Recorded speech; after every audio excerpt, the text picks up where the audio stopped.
Ooh.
Hello, everyone. Welcome back.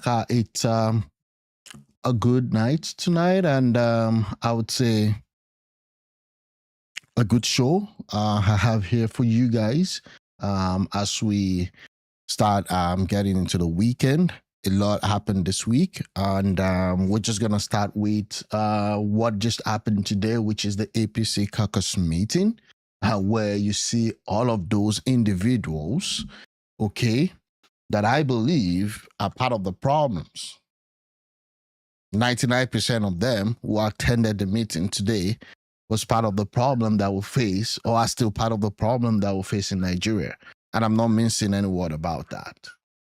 So the APC had its caucus meeting today. President Tinubu, VP Kashim Shettima, lead APC leaders to the party national caucus meeting at the Presidential Villa Banquet Hall Wednesday night. Okay, so that was what happened. So this happened, okay, if I may get this straight, this happened Wednesday night.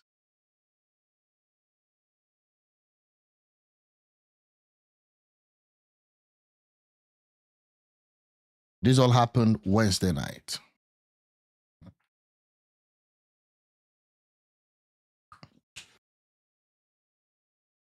Now you can see this is Yemi Osinbajo. Yemi Osinbajo is also trending today. And why is it trending? There was a book that was released earlier this week with respect to Buhari's government lifestyle. Buhari as a man, you know, from a military leader to a statesman. And in that book, it was actually told that Buhari never supported Osinbajo's ambition. That Osinbajo was even shocked when he lost. You know, he lost by few hundreds to Tinubu. And yeah, but we can see him here tonight at the this picture. Okay, this was him meeting with the president at the APC CAUCUS leaders meeting. Okay, this is Shetima. I don't know what this is. Face looks familiar. Okay, and then this is the president. So this all happened Wednesday night. Okay, surprisingly, Rivers Governor Fubara joined. This is the new baby. This is the new bath of the political mockery of a country called Nigeria.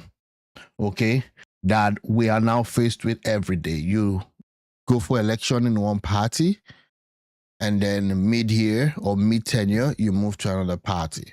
Just earlier today, okay, on Thursday, let me just put it like that. On Thursday, 4 House of Rep members from Rivers State defected to the All Progressive Congress Party. That's where we are. That's the nature of Nigerian politics. Tinubu presides over the APC CAUCUS meeting. Yeah, that is what is expected. And I think I have it here. Fubara joining, you know, at the meeting. Let me see. Governor Fubara joined Progressive Governors Forum after party switch. Fubara, who defected from the PDP to the APC earlier this month, attended the forum on Wednesday ahead of the party's national meeting. So the national meeting, okay, we expect that to also happen shortly. Let me see. Uzodinma highlighted the APC's growth to nearly 28 governors, crediting it to satisfaction with President Bola Tinubu's reform. Okay, or I can say that you credit that with the fact that they don't want to lose their seat, and they have possibly so many corruption tendencies or allegations against them. The governors reaffirmed support for federal security efforts against banditry, kidnapping, while Fubara move aids his alignment with national goals amid local tension in Rivers State. Let's see this. Yeah, as our latest member, so I don't know how many we are now. I think we're about 28 as members of the Great Party. So how else do you know a party that is doing well? There are 28 governors are here as members of All Progressive Congress. So even if whatever it is the case, we have 28 quality apostles of President Bola and the Tinubu. So it's a great thing and a thing of joy. So how do you respond to the criticism in some quarters that the APC is driving the nation to one-party state? You can also ask this question to too many men looking after one beautiful woman. I think APC has shown what Nigerians are trying to prove is that they're happy with All Progressive Congress. They are happy. No, not Nigerians. You can't say Nigerians. I mean, these are the governors that defected. You might want to take the pulse of Nigerians to see how they're doing. And that's performance of Bola and Tinubu. I mean, parties have come, parties also came good and they've gone. And today APC is at the center stage. And the music they are dancing, the accolades they are getting from other political parties, if there is any, and all politicians in Nigeria. And even women from Nigeria, what they are saying is that the reform policies of President Bola and Tinubu is working. Okay. What today, nobody can say I'm not educated because I have no money to go to school. Because we have loans to give to those who want to go to school. nobody will again say. Well, there's a question on that nail phone about repayment. They said you start repaying after the second year. And the question was, what happens to those that leave the country shortly after they are done? The question is, we expect that they pay back. Yeah. I couldn't treat myself because there's no money to pay hospital bill. Because today we have health insurance scheme. So many, so forth and so many. So again, yeah, this is it. He was addressing why Fubara joined them, and nothing on ideology, nothing on strategy, just the fact that the guy sees APC as his last resort. And we've gone through the video from Fubara. We've gone through what he said at the time when he defected, saying that APC saved him, PDP allowed him to to suffer. They didn't come to defend him. These guys don't impress me. They don't at all. 99%. You won't believe that even the guy that just got out of bail, Ngige, who was arrested, and I think the primary reason he was arrested was because he started meeting with Peter Obi. I mean, almost all of them are corrupt. So why? So when they arrest someone, you want to ask why? Is it because it's really corrupt, or they just want to kind of put him in check? And the guy also, left bail and then joined the APC forum meeting today. So this is just Fubara's own welcome party, I believe. The same people, no ideology, nothing. It's just about how much more they can actually suck the nation, and that's the problem. So that's him joining. I'm gonna just move to the main APC caucus highlight. These are the guys here. Delta State Governor, Sheriff Aborivwori. I hope I got that right. At the All Progressive Congress caucus meeting at the Presidential Villa. Okay, let's see this. Okay, I've said, this is Oshibajo. Oshibajo is in the news because Buhari said he betrayed his benefactor, which is Tinubu, that he shouldn't have contested against Tinubu in 2023. This is another set of politicians, okay? This is the Rivers, the governor of, I believe, Bayelsa, and this is the governor of Imo State at that meeting. Yeah, this is the guy that was just released from bail. Former Minister Chris Ngige was released on bail today. And he arrived. So you are coming out from bail, okay, released on bail. Okay, you are coming out, okay, from your alleged, allegations or whatever it is, and then you fly straight. I have to go to the caucus meeting because that's where my sin is going to be forgiven. Like, that's how, look at that. Walking in like the prodigal son. Wow.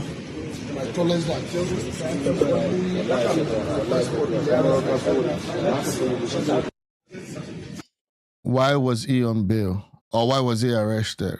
Yeah, so he was actually picked up, I think, by AFCC. And the reason was that there were certain contracts during his time as the minister, during Buhari's tenure, where he actually gave out some monies, allegedly, right? Gave out some monies without proper due process. That was the major thing. Let me just see if I can actually just give you the full load down here. Why is Chris Ngige on bail? Yeah. So yeah, that's it. And that happened shortly after he visited Peter Obi, or Peter Obi visited him. And I think Peter Obi spent, either of them spent the night. Okay, so it was like a 2-day visit. Like, how do you visit someone 2 days? APC is scared, yeah, exactly. So again, that's the challenge here, right? So he was arrested and it was picked up. I mean, we've seen this, we've seen all this before, right? It's just the normal model. Chris Ngige, the former Minister of Labor and Employment, 2015 to 2023, and ex-governor of Anambra State. He's currently on bail following his arraignment by EFCC on December 12, 2025. He faces an 8-count charge involving alleged contract fraud and corruption totaling over 2.2 billion linked to Nigerian Social Insurance Trust Fund. Recall that I think it was the Minister of Labour during President Buhari's tenure. The allegation includes awarding contract worth hundreds of billions to companies linked to his associate, receiving kickback and monetary gift, 38.65 million, 55 million, and 26 million through his campaign, organization, and scholarship scheme from NSITF contractors. This act is said to violate corrupt practices and other related offenses. So he has a 2.2 billion allegation, contract fraud, okay, that was awarded. Okay, this act said to violate. Okay, these have said that. Yeah, the Ngige pleaded not guilty and was initially remanded in Kuje Correctional Center on December 18, 2025. A federal capital territory High Court in Guaripa, Abuja, granted him bail, adopting the terms of a prior administrative bail from the EFCC on self-recognizance, but adding condition he must provide a surety, that is a federal government director with landed property in Abuja, surrender travel document, and remain in custody until conditions are met. The trial is scheduled for January 28 to 29, 2026. Note that these are allegations. Ngige is presumed innocent. We know that one. Until proven guilty. This development was widely reported. So yeah, so that's it. They picked him up after the guy met with Peter Obi. Again, I'm not saying that they shouldn't pick him up for his crime, or for his guilt, or for whatever he has done wrong. But my question is, how come at every point when someone does not align with the party politics or with the party in power, they get picked up? And that's the problem. That's the problem that I have. You better start picking everybody up if you want to pick them up. The guy comes in just from the prison.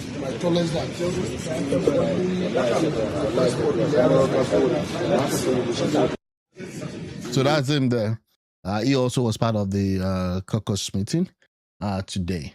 APC CAUCUS meeting ongoing. Here we see this is another picture. Let me see if there's any other thing. Okay, Governor Shiomole at the APC CAUCUS meeting. Let me see. This is where they will meet to talk about stealing the election.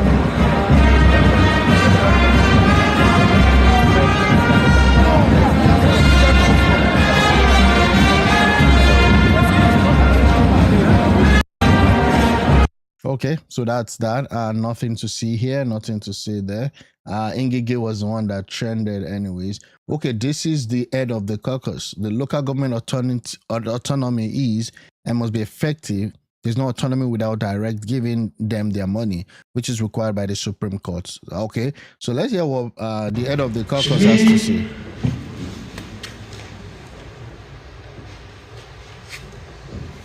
The local government autonomy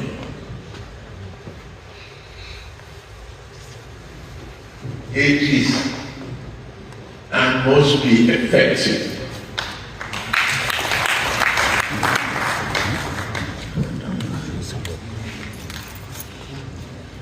Okay. Let us give them. There is no autonomy without funded mandates. We'll give them their money directly. That's the truth. That's compliance with the Supreme Court. Take leadership seriously. I sympathize with Kashim Shettima, who could not pronounce Oboweri.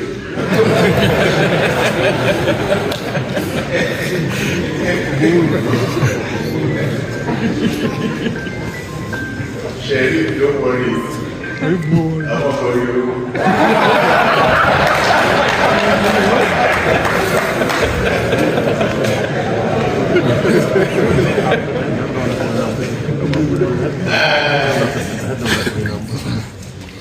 I will talk to Bayelsa to appeal to to accept our condolences for the deputy governorship.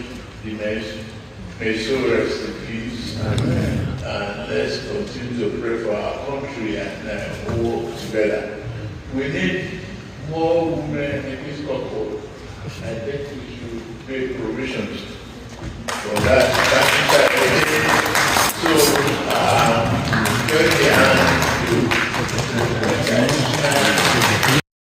Unfortunately, the sound is just it's just miserable. I mean, and that's just it. I mean, this is I would say, I mean, APC is the ruling party. They've got all the money and they cannot even fix their sound. It's just frustrating. Okay, thank you very much. So have a nice evening. Thank you.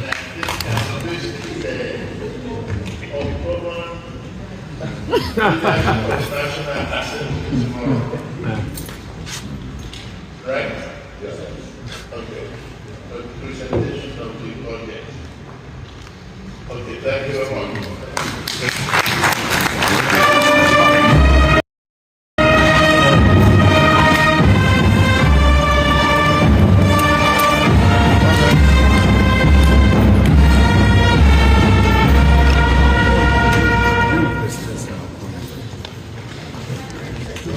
Okay, so that's it. A quick announcement. Tomorrow's meeting that was scheduled to be held at 3 p.m. will now take place at 5 p.m. tomorrow. So I think it's a multiple day thing, and I think that was just his brief stop. Bayelsa governor and governor of Kogi arrives at the villa. Okay, so that's it. We'll see what happens, President Tinubu and all that. Okay, that's that about that. I don't want to I think there's really nothing much. It's kind of a multi-day stuff. Oh, Kayode Fayemi also attended. I attended the state CAUCUS meeting of the All Progressive in Ekiti State. So I think it's actually held at different level. You have the federal, you have also the state, held at the presence of Otunbani Adebayo. It was a great opportunity to engage with our party leaders and key stakeholders, reflect on the progress we've made, whatever that means, and exchange ideas on how to further strengthen our cohesion and impact. I commend Governor Oyebaji for remarkably perform. Okay, now it's just more self-serving. It was truly uplifting to witness the unity, discipline, and sheer sense of purpose among party members. I remember optimistic about what we can achieve together as we continue to build our collective vision for Ekiti State. Okay, so that's that with respect to, and this is not a current one, so sorry about that. This was actually an April 18th stuff, so I take that back. I think it's just one CAUCUS meeting, and that's the one that happened in Abuja in Aso Rock today. We'll see what happens. So Rivers Governor Fubara, was actually one of the major highlights in that meeting. I don't want to repeat myself too much. I think I'm doing that already. This is for lawmakers today. Okay, the aftermath of Sim Fubara defecting and leaving the PDP to the APC. Now you have 4 lawmakers representing the Rivers State in the House of Representatives have defected from the PDP to the APC. At this point in time, I still don't know what the game plan is for Wike. I don't. What's going to happen? You destroyed PDP while you're serving APC, thinking that they're going to think about you. No, this is politics. How do you even start building? Okay, so you have Abiante, Emeregua, you have Good Ed. Well, these names are funny. And then you have Uma Zurike, all PDP members, one via the PDP party, and now APC has also stolen them. They're falling prey to the one party. In the House agenda. of Representatives, that have resigned my membership of the People's Democratic Party, PDP, and I've also decided to join the All Progressive Congress. Honorable members, my dear sister. Wiki is finished. Yeah, I mean, if you're dining with the devil, you're going to use a very long spoon. I was dining with them thinking that APC would care about whatever it wants. No. I knew at the point when Tinubu removed Fubara, again, a lot of debates on that one, and we're not going into the debate tonight. I knew that Tinubu had another plan. Okay, he had another plan because in his mind, it was like, how do I benefit from this? He sees everything via the lens of politics. If I allow them to remove this guy, Fubara, Wike becomes very powerful. I get the backlash. He puts his own guy there. It becomes so much more powerful. So he stepped in, okay, which again has been subject of a lot of debate because there was really nothing feasible that would warrant, okay, a state of emergency, given the fact that we have multiple states that are going through worse situation, okay, than River State. In fact, River State, it was just a fight between the governor and the lawmakers, for the most part, and Wike.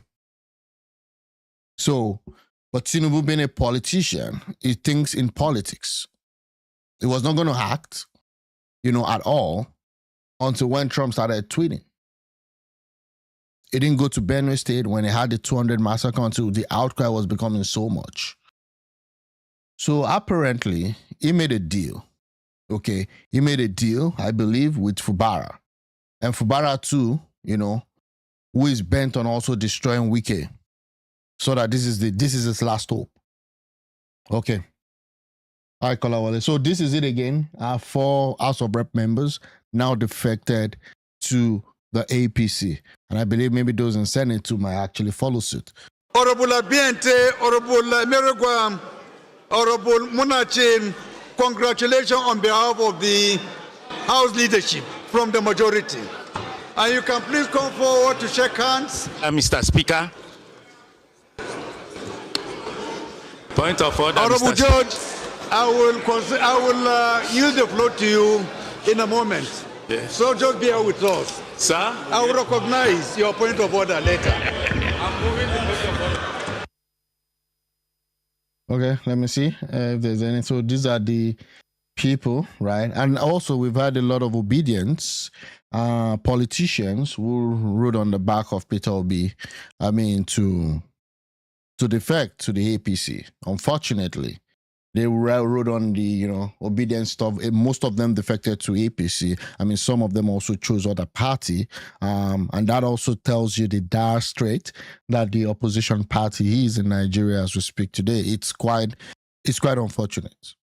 It's quite unfortunate. Later in this stuff, we're going to listen to this guy that wrote a book about Buhari, talking about the various cabals that is operating under the Tinubu's government. And we have to speak to that. There's no exceptionalism when it comes to these politicians. And it's a big problem. So when you're even solving one, they're also creating another mess somewhere else. Okay, so these are the new ones. Now they're in APC, right? Hopefully. They think that the election is now safe. We'll see what happens 2027. You want to watch what's going to happen in River State. That's another hotspot. We're going to see what happens in Osun State. That's another hotspot. Like the opposition party is just in a big mess. The Osun State guy that defected from PDP to Accord because APC would not accept him, just as he got his nomination for the governorship, won the governorship stuff, there was another faction in the Accord party that also declared that they now have another governorship candidate that is running for the same governorship election in 2026. So it's going to be a lot of drama. We'll be covering all that. So that's that. Let me see if I still have some other things here with respect to that. I will not allow fraud. Yeah, so there's been a push for the Tinubu's administration to suspend the implementation of the tax law. Let's just see if I've got this. Let me see what this one has to say. Please. Under Order 6, Privileges, Rule 2, which says, any member may rise at any time to speak upon a matter of privilege suddenly arising. he shall be prepared to move without notice a motion declaring that a contempt or breach of privilege has been committed, or referring the matter to the Committee of Ethics and Privileges. Still, if the matter is raised in the Committee of the Whole, the chairman shall leave the chair on the order to report progress. Mr. Speaker, honorable colleagues, I'm here today because my privilege has been breached as a member of this all-important House, Mr. Speaker. Okay. Mr. Speaker, honorable colleagues, we passed the tax laws on this floor, and Mr. Speaker, I took my time in the last 3 days to look at the gazetted pass copy, the vote and proceedings of the House of Representatives, and also went an extra mile to look at the vote and proceedings of the Senate of what was harmonized. Mr. Speaker, honorable colleagues, what I passed on this floor is not what is gazetted. Mr. Speaker, honorable colleagues, I have all the copies, but I'm coming under privilege because I was here, I gave my vote, and it was counted, and I'm seeing something completely different. So on that note, on this privilege, I will call on Mr. Speaker to graciously look at what was harmonized, what is in the gazetted copy, what was passed in the House and the Senate. You will find out what is before Nigerians, which is being sold to Nigerians at the Ministry of Information, which I personally went to buy the gazetted copies, and not what was passed. So there is no motion here, but Mr. Speaker, I will be pleading that all the documents should be brought before the Committee of the Whole. The whole members should see what is in the gazetted, should see what they passed on the floor, so that we can make the relevant amendments. Mr. Speaker. Okay, so again, that's part of the lack of, exceptionalism we're talking about. That's part of the low effort that these politicians put in their day-to-day activity. Let me just circle back to, it makes sense for Tinubu to Wike, Tinubu and Fubara's issue. It makes sense for Tinubu to deal directly with a governor who has immunity than Wike, who is now just an ordinary minister under Tinubu's direct control. He will use the FCC if Wike, mucks about. Yeah, I totally agree with that because, number one, Fubara is on ground. Fubara owns the state structure, unfortunately, for Wike. And we all know that was what Wike did as a governor too. So I think for now, I think Wike is quite strategic in a way when it comes to politics. I'm going to wait for what it does. I'm really interested, all the grandstanding, all the mocking of this, all the all of those noise and all this, whatever. He also has allegations with respect to land reallocation and all that in Abuja. So I think it was just important for Tinubu to also kind of, not important. I think it just made sense. I mean, I don't know if it's important or not, for Tinubu to just cap him because there was already people saying that he was already going, beyond his limits. Okay, like he's saying that he was the one that put Tinubu into power, and he knew actually immediately that the state of emergency was declared. He knew that it was actually against him because he said it. That it was Tinubu that actually, that the plan was set. So I'm going to see what it does. Again, I'm going to see what it does and how it fights back. As we speak, he's in the PDP that is already going to ruins, right? But we'll see what happens. What happens with that one. Let me see. Let me just bring this one here. Again, why would you have something in a gazette that is different from what was actually in the original bill? That doesn't make sense to me. The national opposition movement has called for the suspension of the new tax reform and issued demand over the Tinubu's administration's tax plan, citing widespread economic hardship. I mean, there's argument for or against, and the only argument that I think would also make sense is this. If there is already an existing law, okay, that is prior to Tinubu, or we have current laws now, that is not relieving the masses, okay, but for some reason, some people are not paying, you can go ahead and collect your tax. But with respect to not just collecting the tax that the Nigerian government should be collecting already, I think it's a matter of law. And people are saying that Dangote already came out to say, I pay so much, I'm the highest taxpayer in this country. So I have the right to call for investigation into the allegation of FAROUK AHMED. There are people that are for and there are people that are against it. For me, if you've been in charge of the petroleum subsidy in Nigeria for the past few years, and given what became of that scam, you know, even to the end of Buhari's administration, I mean, you all should be ashamed of yourself. You all should be looked into. That's just my own take. Wrong. Now, our demands. The National Opposition Movement demands: 1, the immediate suspension of the tax plan's takeoff date. 2, national consultation involving labor, civil society, SMEs, professionals, and state governments. 3, explicit social protection guarantees tied to any tax reform. Okay. 4, a focus on taxing luxury, excess profits, monopolies, and corruption, not poverty. 5, strong legal safeguards to protect taxpayers' rights. Nigeria does not suffer from low taxation. Nigeria suffers from waste, corruption, mismanagement, and policy arrogance. You do not fix government failure by billing the victims.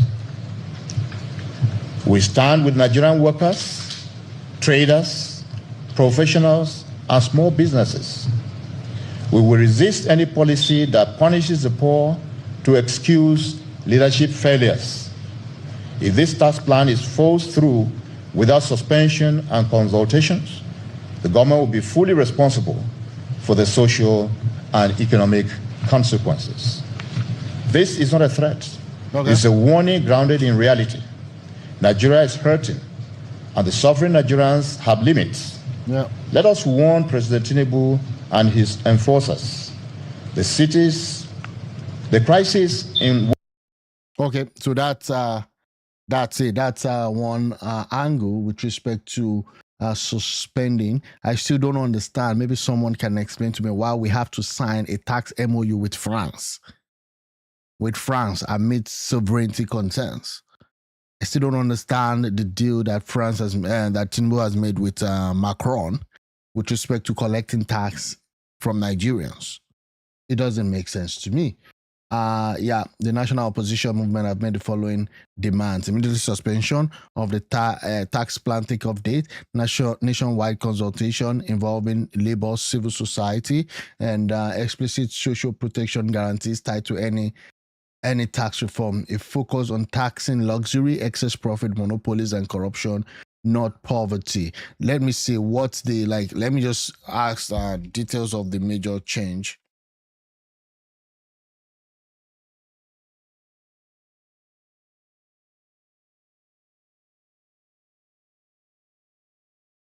Nigeria to be implemented in 2026.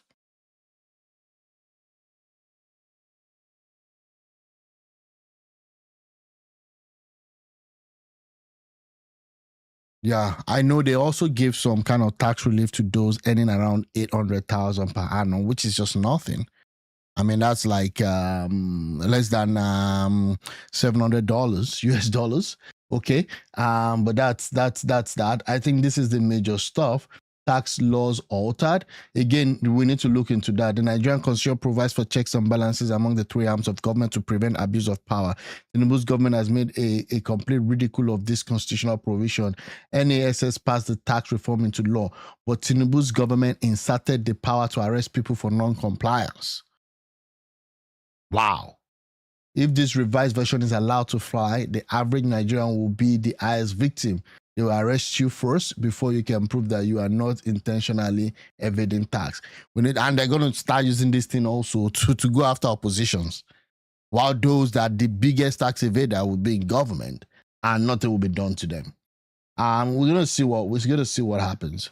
Let me see. You cannot tax on your opposition movement demand suspension. Let me see this montage that we have in here. At no time in the history of the country this, so we're going to move on. Formation. Also for dignity it's a and long freedom this thing. Let me see. of the working people. The situation in Nigeria today is so terrible Many Nigerians can barely afford food, transport, security, or pay their electricity bills and rents. It is sad that it is at a time as this that the Tinubu administration is rolling out the most hold on. Content creator are the best. Those that don't pay tax, right? Is that what you're trying to say? Because yeah, I would think so. Hi Pavia, yeah. Hi Pamela. Punitive and exploitative tax regime in the history of Nigeria. Even the colonial authorities, in its viciousness, did not contemplate taxing poor Nigerians the way Tinubu plans at the beginning of the new year 2026. The viciousness of this administration shows that Nigeria would be hit by the exploitative and inhuman tax regimes in January when they do not have the fiscal space for such sacrifices. This exploitative tax regime... Again, another problem with the sound. I don't know, man. It's just crazy. ...points to the thoughtlessness of the Tinubu administration and its unyielding commitment to cater to the financial interests of the oligarchs to the detriment of the ordinary Nigerians who he continues to punish with all manner of taxes and rising prices. Let us be clear. What President Tinubu is rolling out in January is not a tax reform. It is an assault on the livelihoods of ordinary Nigerians who he has not hidden his contempt and whose prosperity is not part of the agenda of his government. According to the new tax law, all adults of taxable age, whether employed or not, must file a tax return between January 1st and 31st March 2026, after which sanctions for non-filing will begin to apply. For owners of companies... Why is France now becoming the technical advisor? I don't know. It doesn't make sense. It doesn't make sense. And again, I don't even know what the deal is between this Tinubu guy and Macron. And again, you've seen what's happening also in West Africa, where the Sahel states or Sahel countries are now rejecting the influence of France. I don't understand if those guys are rejecting the influence of France, why we are now causing up to Macron. And I know that there's a personal relationship or friendship between Tinubu and France. I don't know what the National Assembly is doing to look into that, because that doesn't even make sense. You must file for all your employees, even if they are paid below the taxable bracket. Remember, you cannot make the filing if you do not have the tax identification number. This is so mindless in a country where over 70 million are unemployed, where people do not have good access to internet services, and where the level of service delivery from state institutions are poor or almost non-existent. Yeah. President Tinubu has set up an exploitative racket against innocent Nigerians. This reads like a tragedy from the infamous Lagos governance. Small and medium businesses. So again, when it says you have to actually do file your taxes, does that mean, so again, I think one practice that I believe that Nigerians are not used to is filing of taxes. Okay. But I still don't understand why they say companies has to file for their staff. No, companies shouldn't be forced to file for their staff. Companies should be forced, or should not be forced, should be mandated to file for themselves and not for their staff. Okay, because the way your staff decide to live their life is different. Also, your staff could have multiple sources of income. So as long as you've reported your payroll in your financials and it's been audited, then that's fine. Now, if they think that there's a problem there, that's another discussion. For individuals, to be filing taxes, I don't even think that there's a sufficient education already done, number one. Number two is that there's a lot of people that are not even working, right? Oh, the payee. But the payee has already been, that's a constant thing that is already done. I think you have to remit your payee on the 15th of the subsequent month, right? And that has been done already. So I don't think if that's what is referring to, because what he said is different. He's saying that they have to file the taxes for their staff. So payee is already part of the law. So this guy shouldn't really reference it, because I remember then I used to file payee, and I have to file it before the 15th of the next month. Good morning, good evening. A lot will be reviewed from around next year when this tax thing comes on board, January next year. Yeah. So it's the American system. I mean, what are we doing? If it's not the American system, it's always the British system. But again, I think that, and this is my own thought also. If you actually do have a job, if you're an employee, more often than not, you pay taxes in Nigeria. If you're an employee, before you even get your salary, they've removed the taxes, they remove the pay and all that. But a lot of economies are actually outside the payee system. So that in itself is what I believe that this tax stuff is actually focusing on. And we've seen a lot of content creators come out to say that they should not even try. Because a lot of these guys making money from content, I don't think that they do file taxes. It's reasonable to reduce inflation, insecurity, and create more jobs before thinking about taxes. Yeah, that's a fair point. I mean, Nigerians have suffered from the removal of subsidy. We've not even gotten anything. We see the representative having so much more, wealth from this same system that they're saying that is about to collapse and is not doing well and that there's no money. We've seen all that. There's a video of a representative that went to Zamfara. And the guy, they had to, like, the constituent literally actually took the guy and roughed him up. The Jeep was there. The guy could not enter the Jeep. He could not run in Zamfara. Yeah. So again, that's the sensible thing. That's if you have people that do have a different system this time around. Macron and Bas seems to have another alpha beta. Yeah, I think there's something that needs to be looked into. Unfortunately, we don't have a National Assembly that is doing its job. Why do we have the French coming in to take our taxes? And what percentage is going to France from this? Yeah. Employers deduct 90% every month and you file your tax before the 15th of April. Yeah, that's the US system, right? Yeah. Are struggling to survive under a bad policy environment. Yet, the government continues to pile pressure on them and does not provide any serious business support. Mm-hmm. By the new tax plan, Nigerians earning less than minimum wage will be heavily taxed. The government has removed all subsidies and exposed low-wage earners and the unemployed to the high tariffs. Still, the government intends to overtax them, creating demanding human development and truncating any prospects of serious and sustained economic growth. This government continues to ask Nigerians to give more and more, while it allows those in public office to take more and more. Tinubu has brought Nigerians to their knees, but he will not relent until he brings Nigerians to the grave. We shall not allow suffering Nigerians to be brought to their grave. We, as Nigerian opposition movement, have decided to stand up in support of those opposition politicians who issued the letter a few days ago, and the NLC and TUC to say enough is enough. Okay.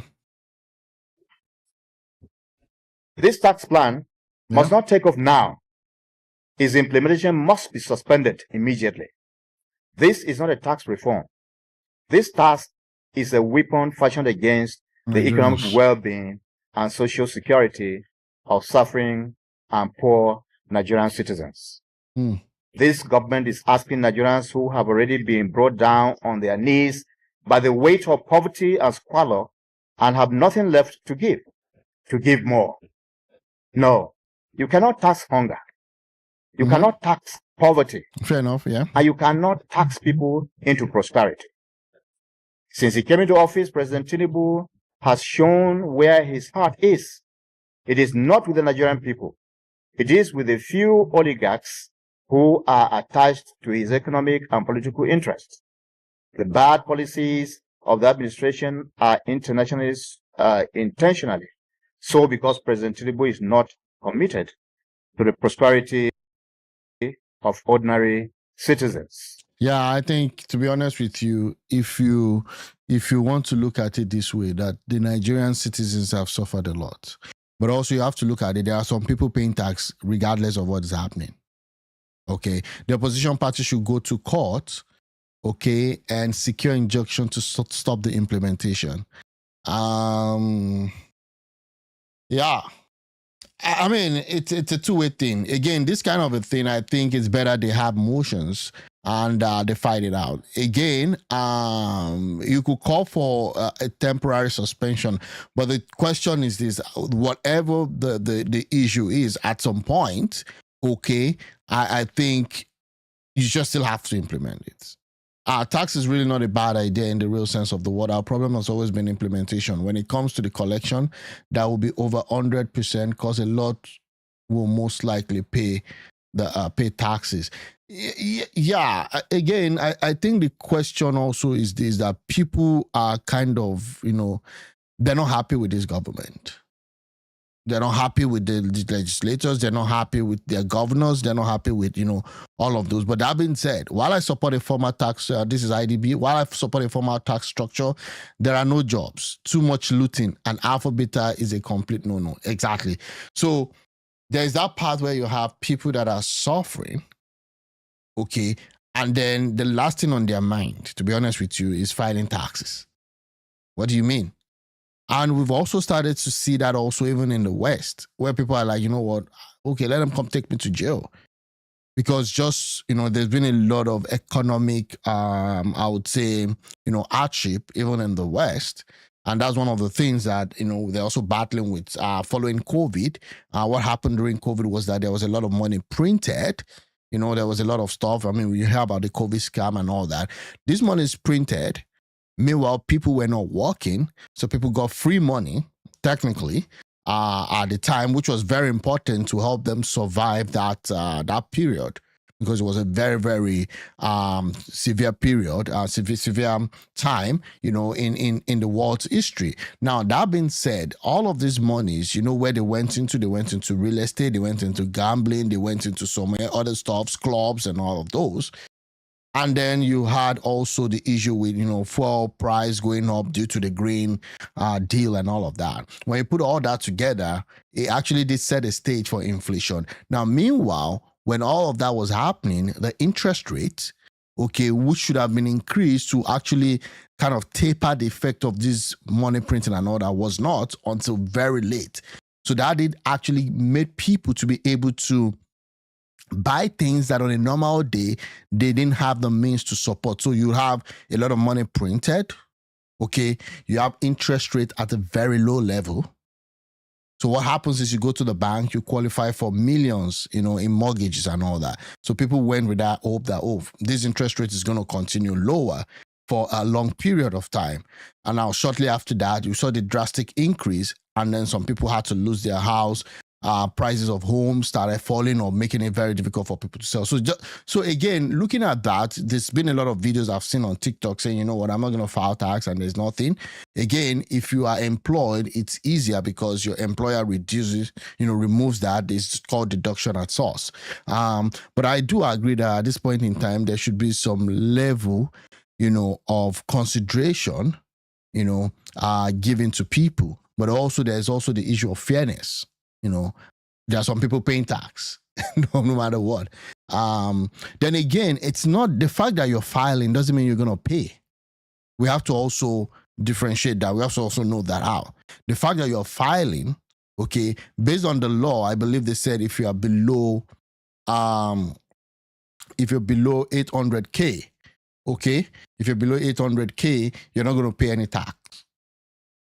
Okay, so again, that's it. If you're in the UK or US, if you don't pay tax, you are digging your own grave because there will be no record of your social security pensions in your old age, you will starve. Yeah, that's important to note. And thanks for also pointing that out. Yeah, because you have to be filing tax every year. I mean, it's over here, it's just it's something that has become part and parcel of living, that you file your taxes, every year. Yeah. While I support the format that they should not be paying, because the issues around the way we do things, a lot of miseducation is rifle. I don't know what that means. But again, I think that, again, the fact that they're telling them to file doesn't mean, that they're going to pay. In fact, if the system works very well, I believe that maybe this is the first time some Nigerian citizens will start getting refunds from the government, because also over, the UK, US, Canada, depending on your situation, at times you might qualify for certain refund rather. As a company, big or small, you are mandated to file your tax return, good or bad. Exactly. Yeah. And even as a company, you might still get some, what's it called again? Tax credit. You might get some HST or VAT refund and all of those. So again, what's the best time? I understand the argument from people are suffering and all that, but that doesn't necessarily mean that they have to pay. You just have to file. But we'll see what happens. Let me see. He's committed to getting and keeping political power at a toll of creating wealth for himself and his family and friends. This is bad for Nigeria. As leaders of conscience, we cannot justify Tinubu's exploitative taxes against the poor in Nigeria, because there is no evidence of prudence or due process in this administration. For the past 2 years and more, we have witnessed the most expansive state capture in Nigeria's history. Yeah, the nation's revenue agencies like the NPC and FAROK are reeking with grand corruption. The Tinubu administration does not recognize transparency and accountability. It continues to conduct its business in secrecy, as if the Nigerian Federation has become his family agency, incorporated. For instance, why would the FRS enter into an MOU with the French agency regarding management of Nigeria's tax regime and refuse to publicly disclose the content of the MOU? Yeah, that especially in the circumstances where Tinubu has made France his second home and business center. Yeah, good point. Does public interest not dictate that FIRS publish the MOU, since Nigerians are worried at the prospects of the business deal with France compromising Nigeria's strange national interests? Again, I think this is where the Freedom of Information Bill comes into play, because I expect the opposition to be pressing the presidency to say we want to see the details, we want to scrutinize it, we want to see what's happening. Since President Tinubu came into power, it has been one allegation and report, one high-level grand corruption or another, starting with the mind-boggling corruption of the former Minister of Humanitarian Services, where corruption cases have been swept under the carpet. For the first time in the history, a leading Nigerian private sector businessman is openly accusing Tinubu's top regulator of brazen corruption. This has never been seen or heard in Nigeria. President Tinubu's idea of public leadership has no place for social contract, no place for due process or protection of national norms and institutional standards. Recently, Professor Wole Soyinka, a staunch supporter of President Tinubu administration, was forced to voice out great distress at the privatization of the Nigerian state by the Tinubu administration. He said Sheikh Tinubu, the president's son, who has no public office, has sufficient military and police escorts to overrun Benin Republic. That is typical Bola Tinubu as Nigeria's president. Yes, he just keeps it in the family. It is about me and my family, and to hell with Nigerians. Therefore, please give the people the basic stable light and water first. This is not too much to ask. I agree with you. Like right now in Nigeria, everybody's a local government. You supply your water, your lights, you have your generator, your security. You have the megad. Hopefully they don't turn on you. You have also even on your street. Also, you try to do the potholes. You try to do that. If the opposition doesn't go to court, they will be talking empty. Let them walk the talk. Yeah, I mean that's a fair point. The only thing I'm just looking at is if they'll be successful if they go to court with respect to that injunction.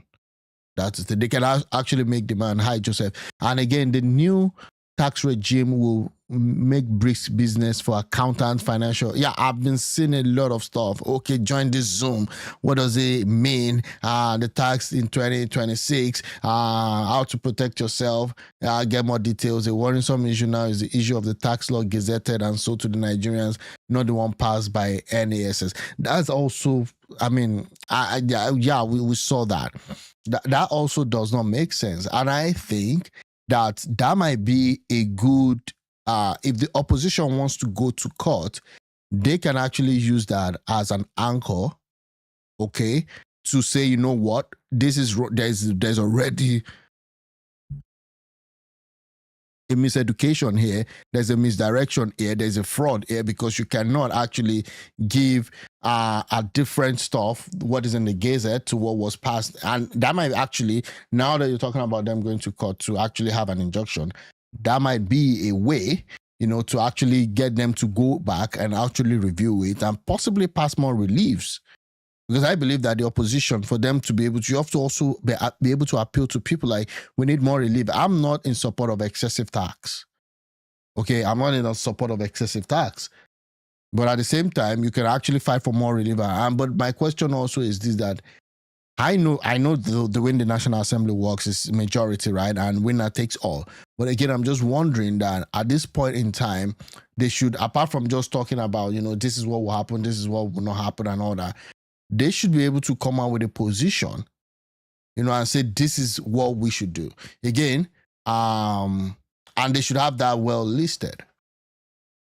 And then the communication, the media stuff of the opposition in Nigeria, I don't even know which of the parties is actually up to tax to really, you know, carrying the people along. You don't see that, you know, enthusiasm. You don't see that pushback from the opposition. In the context of President Tinubu's administration war against Nigerians, we do not believe the new taxes would serve any public good. From the experience of the past, Tinubu's hard taxes will not translate into better hospitals, security, or jobs. They're going to loot everything. Nigerians right? are being asked to pay more without being promised anything in return. This tax drive is not different from the reckless removal of fuel subsidy, where the resultant gains, which are unaccounted for, rather than being injected into productive economy for the benefit of the citizens, is being deployed to funding the flamboyance of a bloated government, cronies, and families. Yeah, I agree. The opaque outsourcing through an MOU with the French concern is a disturbing indicator that no accountability is intended. President Tinubu is not focused on governance. He is focused on brazen exploitation. We reject this task because the timing is cruel and the logic is irrational. Okay. Fuel subsidy removal, naira collapse, food inflation, and rising electricity tariffs have already pushed households and small business to the edge. Yeah. Introducing an aggressive tax regime now not only shows, but indeed confirms the widely held belief of a government dangerously out of touch with reality. As an oligarch and authoritarian, President Tinubu, by this tax plan, concentrates enormous powers in the hands of revenue authorities in a country with weak safeguards. Accounts access, which is already being enforced, penalties, and automated enforcement without strong oversight invite abuse. When citizens fear the taxman more than they trust the government, something is fundamentally wrong. Now, our demands. Okay, let's listen. The national opposition movement demands 1, the immediate suspension of the tax plan's takeoff date. Okay. 2, national consultation involving labor, civil society, SMEs, professionals, and state governments. 3, explicit social protection guarantees tied to any tax reform. Now that's fair. 4, a focus on taxing luxury, excess profits, monopolies, and corruption, not poverty. Yeah. Strong legal safeguards to protect taxpayers' rights. Nigeria does not suffer from low taxation. Nigeria suffers from waste, corruption, mismanagement, and policy arrogance. You do not fix government failure by billing the victims. We stand with Nigerian workers, traders, professionals, and small businesses. We will resist any policy that punishes the poor to excuse leadership failures. If this tax plan is forced through without suspension and consultation, the government will be fully responsible for the social and economic consequences. This is not a threat. It is a warning grounded in reality. Nigeria is hurting, and the suffering Nigerians have limits. Yeah. Let us warn President Tinubu and his enforcers. The crisis in West Africa is a crisis of accountable governance, of authoritarian rule without accountability, and state capture guided by greed and arrogance. Nigeria should be saved the misfortune of stoking the fire of conflict that will destroy the prospects of democracy and development in Nigeria. Enough of insecurity.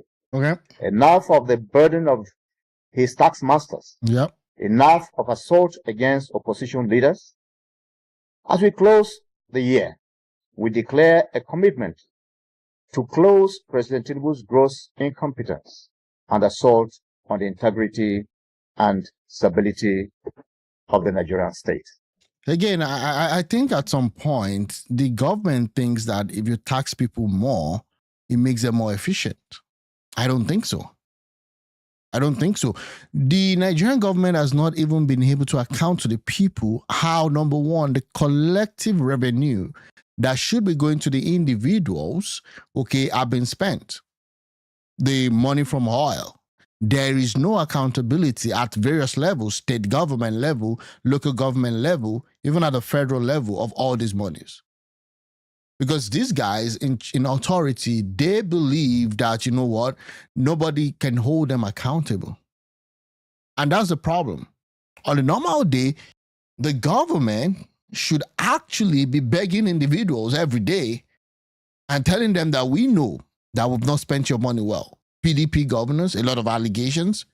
Okay, now Ngige just left jail, correctional center, flew to the APC CAUCUS meeting. And that's the problem. It's so unfortunate. This whole idea that the government has to be taxing excessively, okay, just to do stuff. So I just saw this online. I just want to play it before we actually finalize this other one. And this is an assertion that there was actually, this is the United States, okay? And I just tried to just, there was no federal income tax for the first 137 years in America as a country. Everything changed in 1913 with the Federal Reserve Act and the 16th Amendment, income tax. So they had to actually pass a 16th Amendment. Americans' wealth was built on productivity and stolen by usury. Let me just see what he has to say now. I'm just listening to this for the first time. There was no federal income tax the first 137 years America was a country. Because there was no legal federal income tax between 1776 until 1913 when they amended or changed the U.S. Constitution. They imposed an income tax for 12 years during the Civil War. And I think the whole thought was that, we need to fight this war and we needed money. And I know that's the rationale that Tinubu would be also putting now. We need to build a country and we need money. But there's a lot of excesses. Yeah, there's no accountability because our vote does not count. Okay. That's the reality. That's the reality because right now, I mean, look at what's going to happen in 2027. We have all the parties already aligning and there's already there's more like a consensus candidate. And in 1894 and 1895, but that was found unconstitutional. It was in the Supreme Court case Pollock v. Farmers Loan and Trust Company, and they struck down the federal income tax. And it remained unconstitutional for another 17 years until 1913 when they passed the 16th Amendment and changed the Constitution. And you might also ask, okay, so how was the government, surviving then? So that also boils down to the question of tariffs. They believe that, then there were tariffs for, for foreign goods, for goods that were coming in and all of those. But we also know that even all around the world, there's this level of inefficiencies when it comes to government. But now, if you look at that, even in the United States, you have, that was when they came with the so-called DOGE, Department of Government Efficiency. I think no other country needs that Department of Government Efficiency more than Nigeria. And even at that, there was a lot of pushback, and the person that came with the whole idea left. I mean, a lot of story around that one. But again, how has the Nigerian government been able to even work on its own governmental efficiency? Before you now want to go back to the people to increase their tax, because one way or the other, you are paying taxes. Even if not physically, the corruption, the crude oil monies that is being misspent is a tax on you. It's just that you don't know. Inflation is a tax. And Nigeria has gone through that.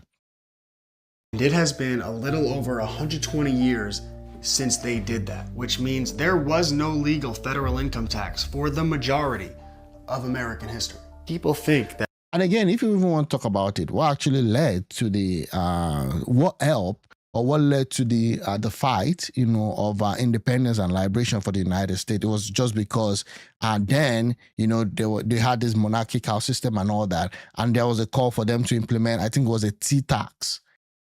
That was one of the things that also led to the fact that, there was that fight for liberation, and you had the war between the colonies and the British system at the time, because they were fighting for tax. Now, I mean, moving forward, it becomes, another debate right now, because now in the United States, you pay a lot of taxes. But I'm just saying at the beginning, even if you look at the US, the place is not that great. Yeah, if we get ourselves together, the gap is not as wide as people think.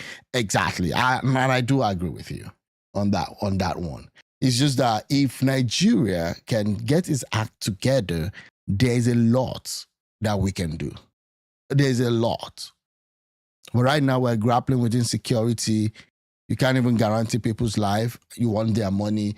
I mean, if I'm going to be paying tax to you, I have to be so sure that I won't be kidnapped, at least at the minimum. All of these taxes, all of this government intrusion into our lives is the norm. But it is not the norm. This is the norm. This is 1776, and the reason America was the manufacturing center of the world in 1912. America had the largest and most prosperous middle class in the history of the world. American steel, American oil, American automotive. But in 1913, they changed the Constitution, which was the same year that they created a national bank.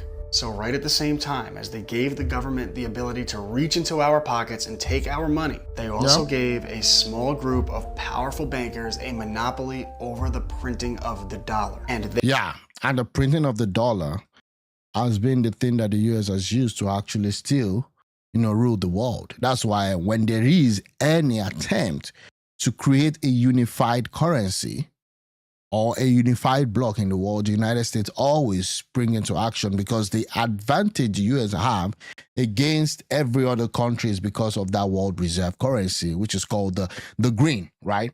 Yeah, the green, the reserves and all of that. When there's any global crisis, people automatically, they change their money to the dollar, because it's called flight to safety, because they believe that everywhere will first fall before the United States of America falls. Again, I digress on that. But that's it. That's what they use. So they can print as much dollars as they want, you know, because they are the world reserve currency. Things are beginning to change. Okay, you have the BRICS. Okay, but even at that, Trump has come out against that. And now we've not been hearing about the BRICS again for a while. One of the reasons why people believe that Trump is actually a little bit hostile to Nigeria. Again, I know that there's that discussion with security and all that. That's one. But there's also an argument that because for some time now, we've been actually dealing with the Chinese government, not going through the US dollars. We've had some swap, some other arrangement like that. So again, they print money out of thin air. They lend the money that they printed to the government, and the government agrees to pay them back with interest using the money that they take from us. And that is why the dollar has been so devalued. That is why you can't afford a house. And it's why college is so expensive. Because for 137 years, America was about prosperity. And since then, it's been about whatever this is. And this is why I wrote a book on the banking system. And in my courses, we learn real history. Because if our kids are going to have a fighting chance, they have to know the truth. Check out my private homeschool. Oh, okay. Yeah, and that's it. An education worthy of freedom. Comes to bears. Okay. Okay, that's cool. Again, I just digress. A country, okay, not paying tax for 137 years, and now you pay for almost anything. UK is even worse, right? You park your car, they tax you. You pay property tax, you pay sales tax, you pay your normal, salary tax, the pay, and all that. Let's just go ahead. Let me see. Thank you all. See the way it is, and it is, clearly amendable. It can be amended. So it's not a dead horse. It's a living, legislation, and is therefore subject to amendments. So the amendments can cure the defect that is being complained of. Now, the question, was there any legal input from this particular body? Incidentally, at the time that was done, this body was not in existence yet. But at different other fora, where some of the members of this body belonged, they had made their inputs. And we know what, I'm also a product of the National Assembly, and we know what a public hearing is supposed to produce. You've just been told that even what managed to be passed by the National Assembly is different from what was assented to as law and then gazetted. Yeah, so that's a big suspicion. I think on this basis, that's what they can go to court on this. China is way ahead of the world. Look at their bridge, cars, road. In fact, I still don't understand what the United States is doing with all this. I think they are more into social warfare right now, and also just going around the world and interfering. Because the infrastructure bill, was it 2 trillion that Joe Biden passed? I don't see anything. I don't see any major changes.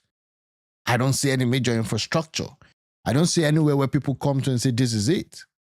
And to be honest with you, China is where we are. I mean, everything is produced there. What do you expect?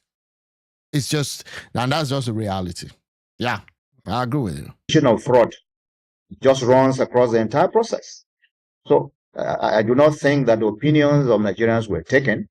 And like my colleague CID Maduapong also reiterated, we are all aware that the National Economic Council rejected this document.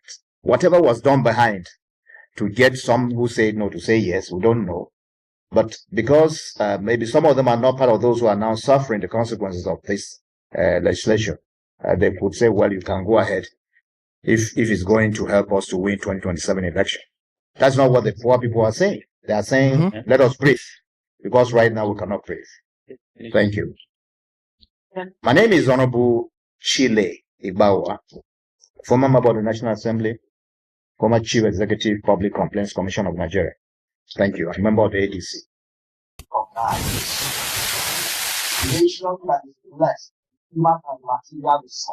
Wow. I mean, the sound system. And these are the opposition, right? Okay. Now one of the most indebted nations on earth. No thanks to President Bola Ahmed within 2 to 3 years, we have borrowed more than all the governments together from 1960. Wow. You see? And what is he borrowing for? To siphon the money away. You had about 17.2 trillion naira to watch pipeline. And these same people we are complaining, they are paying 7 trillion naira a year for subsidy for Nigeria. It's absurd. No, so again, yeah, I get what you're saying, but that subsidy thing, I had to go because it was becoming a mess. They were just stealing that thing. At some point, we had no more money to pay subsidy. You can actually call for accountability with respect to the savings. You need to go and look at the governors. Those guys are still. So the Nigerian problem is not just the presidency, the executive. You need to create a better oversight. Go and look at the governors. The money those governors are stealing, and nobody's even really talking about it. And now also by extension, the local government. The governors are getting like times 2, times 3 of what they used to have. And all they can say is we build roads. You should be able to make your state to be a surviving state should anything happen to your federal allocation. And I don't see that happening for most states. They promised that if they remove the subsidy, they would have money enough to provide infrastructure for us. Today, council is going on strike because nothing is provided on that. Every resistance that is constitutional. And it must be noted that in spite of the fact that Nigerians have come out repeatedly to talk about how difficult this is going to be and how they do not agree with this particular law, it has been passed, and if there's that hell-bent attitude to take it on without looking at the suffering of the people. Resistance is allowed within the law, and that is what must be done. Thank you. With the first attack this is long, right? on the psyche of Nigerians on the 29th of May 2023, with the announcement of the inhumane policy of subsidy is gone, Nigerians tolerated it, thinking maybe there was indeed something genuine that will come out of it. And the government has taken Nigerians for a ride and continue to consolidate on that with other inhumane policies as enumerated in the text. Now, the latest onslaught, which is not only now on the psychology of Nigerians, but democracy itself, is the gradual erosion of democratic tenets by converting Nigeria into a one state, and then the subsequent attack now on democratic tradition. So the coming on board of this group is to inform Nigerians that our silence has been too long, and we intend to hold this government into account. We are going to take the government step by step and hold the government accountable, especially on some of the policies. It is common knowledge that we have met new resources from May 29 to date, but we have also borrowed so much money, again, within this same period. And yet Nigerians cannot sleep with their eyes closed. Yeah, Nigerian problem is very simple. We need a real honest leader, not corrupt one, interested in moving the country forward. Yeah, the people who support that person. Yeah, we need that. But they also have to win elections. And that's the painful part, that what we've seen right now, the party that is allowing all this impunity don't even have a strong individual with respect to having a good structure and having that mass, required mass to really move things forward. So now going into 2027, it becomes so much more difficult to even see the possibility of having, someone that is different from this current park? There are no schools. Our roads are not usable. There are even no hospital. So if we have made so much revenue and we have also borrowed enough, why are Nigerians still suffering? Yeah, and that's a good question. Why are we still suffering? And a lot of infrastructure deficit, a lot of stuff happening. I'm talking about that also with respect to impunity and all of that. This is the Zamfara State Senator. You can see him here. Let me just close all this so that we could get him here. Zamfara residents confronts lawmaker Kabiru Mikailu over neglect. Wow. Let's look at that. Angry youths in Zamfara stoned a House of Rep member over poor performance. This is crazy.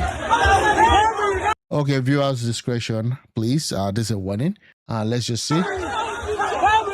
The dude came in with a Prado Jeep to Zamfara State where people are suffering and hungry. And this is the reality. That's the honorable moment.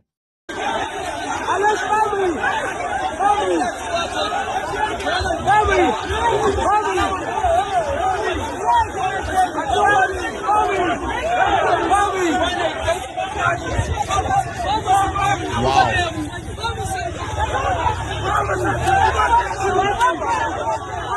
So the guy tried to enter into the car. He tried to enter into his let me reduce the volume, please. You see that? Yeah. And then he said I couldn't make it. He couldn't make it into his car, into his SUV. Okay. And then you see him, he had to run back into the building.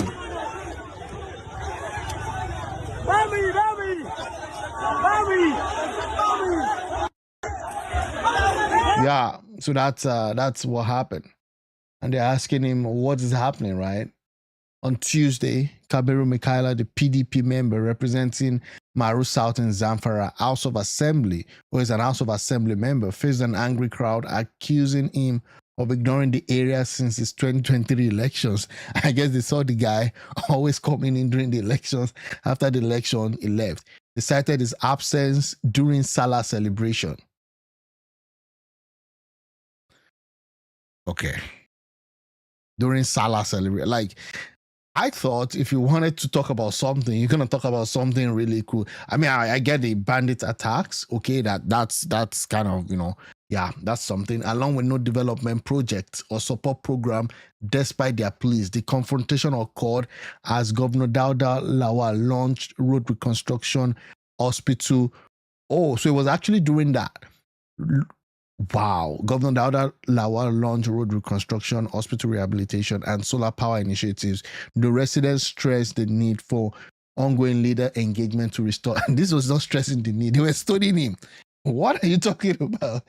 For ongoing leader engagement to restore trust amid insecurity and hardship. Security escorted Mikalu away unharmed with no arrest made. Wow. Yeah, that's the man of the match. Wow. It's just crazy. Like, even look at the car. This is just an House of Assembly. House of Assembly member. Look at that exotic car. I mean, at some point, right, you have to just fear God. House of Assembly. Why are you running? It's just unfortunate. And we need to be asking all these representative questions. What have you done? Again, I don't know if there are other things to it. I thought the president said the police should be withdrawn from it. That's not going to be happen. That's not going to happen. Guy is from the State House of Assembly and not a member of NAS from report. Yeah, is what is important. And again, like, is this Salah that should be the major thing? I understand the bandit attack. Saying that, the cars they drive, as in, it's just crazy. Like, look at this, local, state level. These guys go, and these cars are not cheap. These cars are not cheap. They won't be less than 100 million naira. Because I believe some of it too might actually even be bulletproof and all that.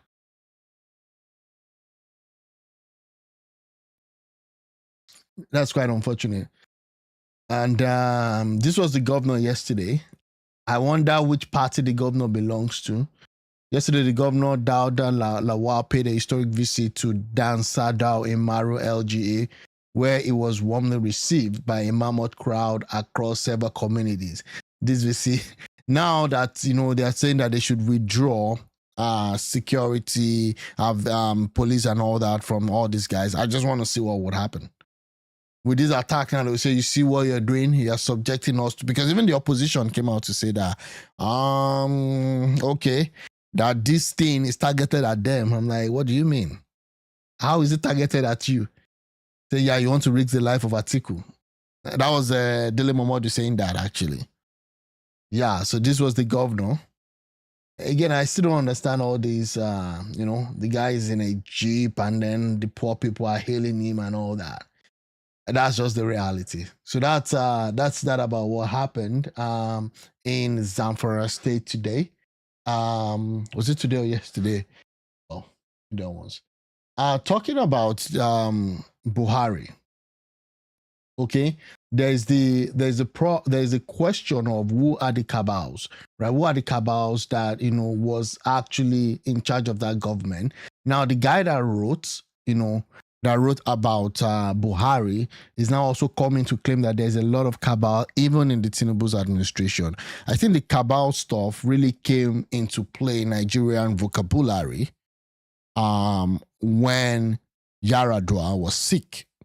Remember then we were effectively with no president because they would refuse, to actually transfer power to Goodluck Jonathan at that time until when there was an outcry and there was also a protest. And that made the National Assembly to invoke the doctrine of necessity that even though the president did not hand over power to the vice president, but when there's sufficient days of the president not being, around, that, it makes sense for you to actually make the vice president a substantive acting president. So that was when they gave him, Jonathan, the power. But even at that, Jonathan would not become a substantive person making decisions until when Yaradua died. Now, shortly before the time when Yaradua left the country, okay, and then when Jonathan, was given the power to be the president, there were people ruling the country. There were a lot of cabals. Oh, Ibori was the cabal king then. Wow, that's crazy. Also, let me see, do you know that Tinubu and most of them at the retirement home in the Senate are still receiving pensions as ex-governor while still receiving salary? Yeah, that's part of the problem. And that's what should make people really, really angry. And this guy is now wanting to tax people more. His pension in Lagos State alone, if you go through that list, is just mind-blowing. So back to then, so we had different cabals. You had Ibori, then you had this guy also, Dansuki. You also had, who else again? No, I think Dansuki was from Jonathan's government, if I would recall. But then you had the wife, Turaki, right? You had the wife also. You had the wife of Yaradua also controlling things, and they just sidelined Jonathan. And Jonathan again didn't have the balls then to confront them. Rightly so. I do understand. So let's see, this is part of the interview, right? The fault of those who are managing them, is it? That is true. The thing is, president will always have people around him, but you need to put systems in place to avoid state capture or presidential capture, if you want a better word. Because, for example, the current government have, from what I can see, at least 5 cabals. Wow. Within the presidency. Yes. And the interesting thing about one of the cabals actually is headed by the president himself, based on my own analysis. Because if you're looking at the word cabal are people who have proximity to power and who have the ability to influence policy and decisions. So in this current administration, you have at least 5 groups, all fighting. Who are these groups? Okay, if you're talking about the 5 cabals, number 1, there is the chief of staff group. That's Femi Ojabiamila. Yes, and by that I mean not just him, people who are in close circle. In that, yeah. In that you had Wiki to that, you had NSA to that, and people who are in the circle. That's one.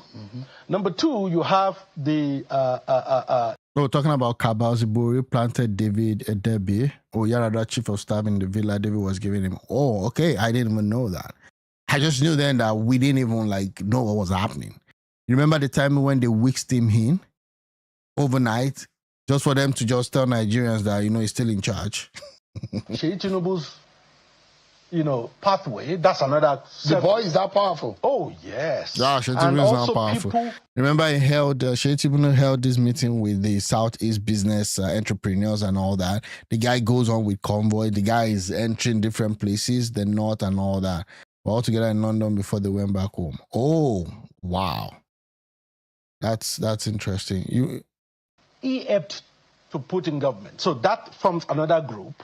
The third group, of course, is the First Lady. You can't rule that out. Yeah. She has her own team. And I learned that our own team was also equally very powerful at the time. She was in charge. The fourth group is a group of the young Turks around the president, the principal private secretary, the AO, the CSO, those ones that control access, those ones, that they form their own cabal. And then the fifth cabal, which the president head himself, actually are what I call the geriatrics. There are quite a few old people that have influence on the president. That he listens to. So some of them, I understand, some of them are even complaining that I've not seen him in a long time. They are not allowing us to see him. No, what you see there is a conflict of cabal. Yeah, I mean, of course. And also that also happened with Buhari. Okay, don't let them come to rewrite history with about legacy. I don't even know. Don't let them come to rewrite history. Buhari also had his own cabal. Abba Kyari was one of them. Abba Kyari was so powerful that as a minister, you don't even have the right to see the president except he says you have to. You're gonna see him. It's just quite unfortunate. Part of the danger of having multiple cabals like that is decision making is slower, because once one cabal pushes a decision, the others fight against it, and then it takes a while for the man to make a decision. And there's a problem. Whoever gets to the president first, and when he hears the story and take action, probably will get the upper hand. I think that's a problem generally with old people generally. For those of us who have old people in the family, the first person to report tends to be the innocent party. So. Yeah. So again, that's one of those things that he did. He spoke about. And so he's been coming out to talk about, this is just also following the book launch, that happened. There are 5 cabals, talked about that, talked about Buhari. Buhari loved reading newspaper. There were reports that the cabal created a version of the newspaper that planted stories they wanted him to read. Wow, from soldier to statesman. What you ran away from easily here, what maybe you didn't capture or maybe I have not read, was how Buhari was comfortably able to allow people to run riots in their offices without. I've had minister on this program who said, in my years of serving Buhari, he never asked me a question about my role as a minister. That we didn't see much of here. Well, 2 things. Yeah, again, and that's one problem or one thing that, I still don't understand how for 8 years, that guy was just on an autopilot. It was just on autopilot. How do you have a country where the guy did not even have a faintest idea of what he was even doing? There was no accountability. And that's why I can't fault, Tinubu for just, once there's a problem or there's a scandal or something happens, you just move on. You just replace someone. Like that guy, the NDMPRA, and then the NUPRC guy, it's just immediately, because these guys were just complicit in a lot of stuff, and Buhari had no administrative skills. Prof. Dora Akili was the one who fought the Yaradua wife cabal head-on and saved Goodluck Jonathan's presidency. But it was unfortunate that Goodluck and PDP turned their backs at yeah, quite unfortunate. I still remember then. And I think she also wanted to be the governor of Anambra State, right, at that time, and they didn't give her that governorship. I remember then Soludo also fighting. You know, it's just crazy what happened. I believe that the descent of Nigeria, you know, I mean, Nigeria has had problems even since inception. But again, there was another chance given in 1999 when Obasanjo came into power. And that's why people get mad at me when I say, for all it's worth, I don't even take Obasanjo as a major person that I will put in that annal of history that this person actually moved Nigeria forward. People say, oh, he did some good things. But at the end of the day, look at what happened just immediately after he left. The whole thing, the old reserves got drained. We're still suffering till today. And that's the problem. So quite unfortunate. Yeah, Dora Akili was one of the good ones, I believe. And yeah, but Yaradua, I believe also, sorry, Goodluck Jonathan, I believe was also in a lot of, there were a lot of, I would say, internal conflicting battles of those that were surrounding him. So he himself couldn't even get himself together for one day. That when he left, when he lost to Buhari, was like, I was in a cage. People were just running circles. Number one, this book is not about policy, Buhari policy. It's about the man, Buhari. How do you write about the man Buhari and don't write about the policy? This is also an attempt to remake his image that I'm seeing. I mean, why would you write about the man and don't talk about major things that he did, like packing the whole Naira 3 months to, like you said, this new Naira note policy is a very good thing, that you didn't do it for your 8 years in office. Then 3 months to the end of your stuff, you started packing all the Naira. So again, I'll read the book, but I think it was just a book to just kind of do more like you want to build up his image again. Nigeria has too many problems, no checks and balances. If you find yourself in a position of power, you will steal and get away with it easily. Yeah. Until you go to an opposition party, or you start talking to an opposition person, and then they use that to nail. And that's why we don't have opposition, and that's why all these guys are moving to APC. So if you write a book about the guy, but if you write a book about the guy and you don't write about his policy and things that are consequential, then what the hell are you writing about, bro? So, reference to policies is as it relates to his thinking. About what he was thinking around that policy rather than the policy itself. Mm-hmm. Now the thing is this: Buhari by nature he delegates. Once he delegates, he allows you to do the work. But the problem, what people don't understand, is that a lot of what he believed was going on was curated by people around him. Again, that means you were not actually built for that role. You delegate. You can delegate work, you can delegate authority, but you can't delegate, the responsibility. Because it still comes back to you. Now, when I assess his government, I know that he was a failure.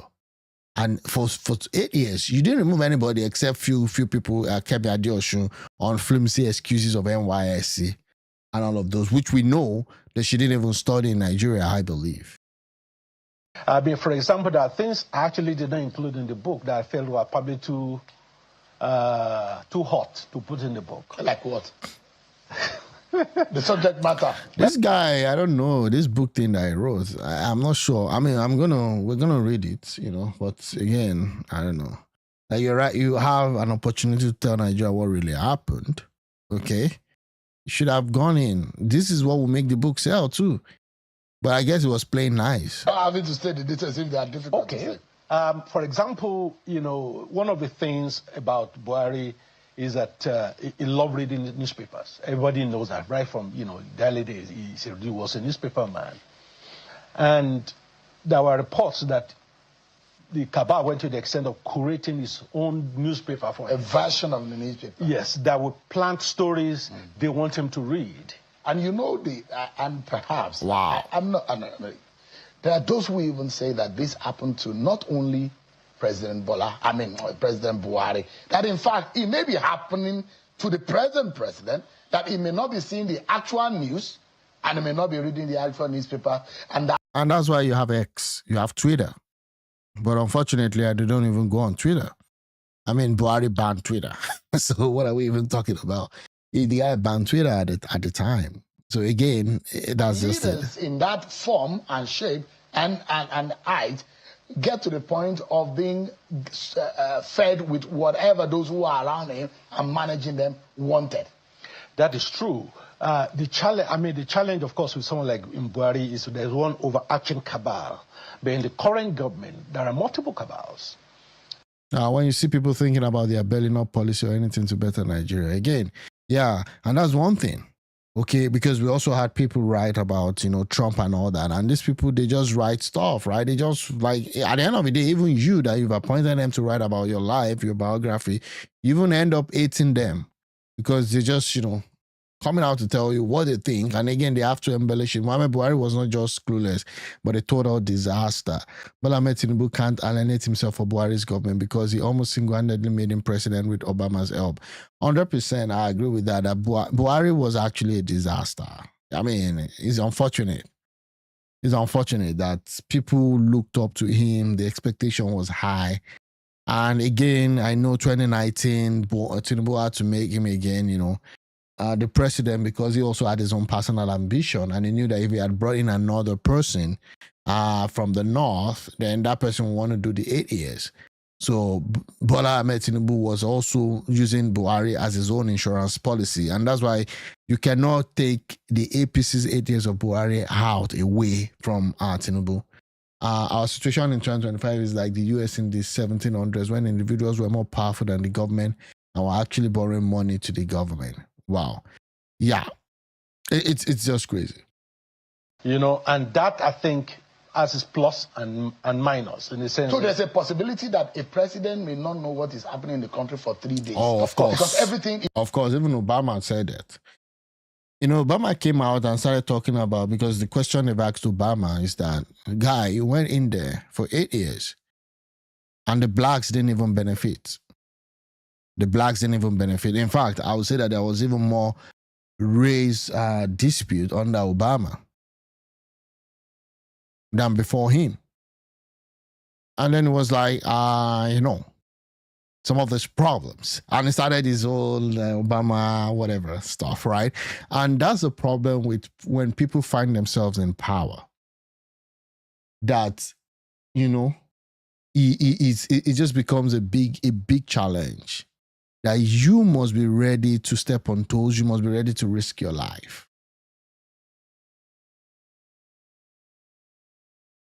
And the people you should fear the most are not the people that they even call. Are not the people you read on newspaper. There are some people that you would never hear about. And they are moving stuff. They are doing stuff. Kemi Adeosun, a real British girl, educated and leader. She came home to take that job. Yeah. I mean, I think she was stepping on toes. She was not allowing things to move, the way they wanted, and they had to take her out. How can you tell me that someone, Emefiele, that actually became the CBN governor on the back of Sanusi Lamido Sanusi, whistleblowing that there was money missing, even though there's still a disagreement on the actual number, but the government actually agreed that there was money missing. But it wasn't as much as Sanusi Lamido Sanusi had said at the time. You got this guy in Emefiele, and Emefiele actually survived Jonathan's regime. And we all said, Jonathan's regime was bad and all that. He didn't only just survive Jonathan's regime, he survived the 8 years of Buhari. You understand? So everything that happened with Nigeria that was wrong, in that you can actually trace it to the CBN and the politicians and the APC guys. I believe Emefiele made deals at that time, and they were able to persuade Buhari that you have to keep this guy. Because I still don't understand how. If we were saying that, if Buhari was saying that the whole problem of Nigeria was corruption. Yeah, she came in with a British mentality to do what was right and all that. It's so easy. They just tell you, she didn't do NYSC. She forged a certificate. And the Buhari guy that didn't even really go to a university, sacked her. Yeah, can you imagine shameless man writing a disgraced man trying to make him look like an hero? I don't understand. To be honest with you, I don't even really. He's teleguided. Even the channels he watches. Yeah, that's true. Yeah. Everything is. He's teleguided. He's been managed in a way that those who are around him, and that's why the name of Tunde Sabiu, for example, came up. As his level of education, his experience, those who they say controlled what went on, who saw the president, what kind of, in fact, the daughter of the president wrote, who somewhat is, what's it called? Forensic auditor. Yeah, and went and discovered that some of the signatures of the president in documents were forged. That's correct. And that's how powerful some of the people around the president. So it's not the fault of some of these presidents sometimes. It could be the fault of those who are managing them. It's the fault of the president because it was one that was voted into power. That's what is required. Again, of course, it's not everything you're going to put your head into as a president.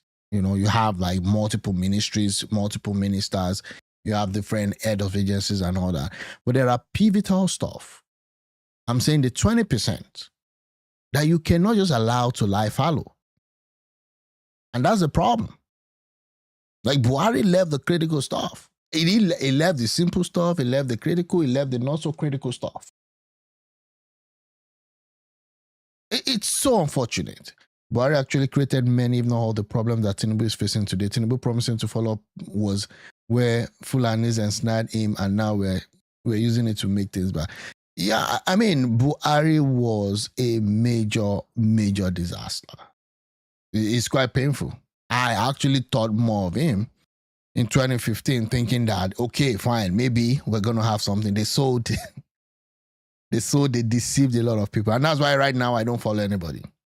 I don't follow Jonathan. I don't follow Tinubu. I don't follow Obi. I don't follow, because again, I just take it as it comes. I speak against evil. If there's someone that I see that, okay, maybe I vote, but I don't say, oh, this guy, is the Messiah. The same thing also in the United States. Okay, during Biden's presidency, they said a lot of the things that he signed was signed by auto pen. Now, in fact, it's so bad, and I know that, I'm just delving into that Trump's presidency, you know what he did? When they're putting the plague and the frame of each of the president, when it goes to Biden, and Trump is a madman, right? He put auto pen as the frame for Biden. He said a lot of things that he signed, that it was actually auto pen.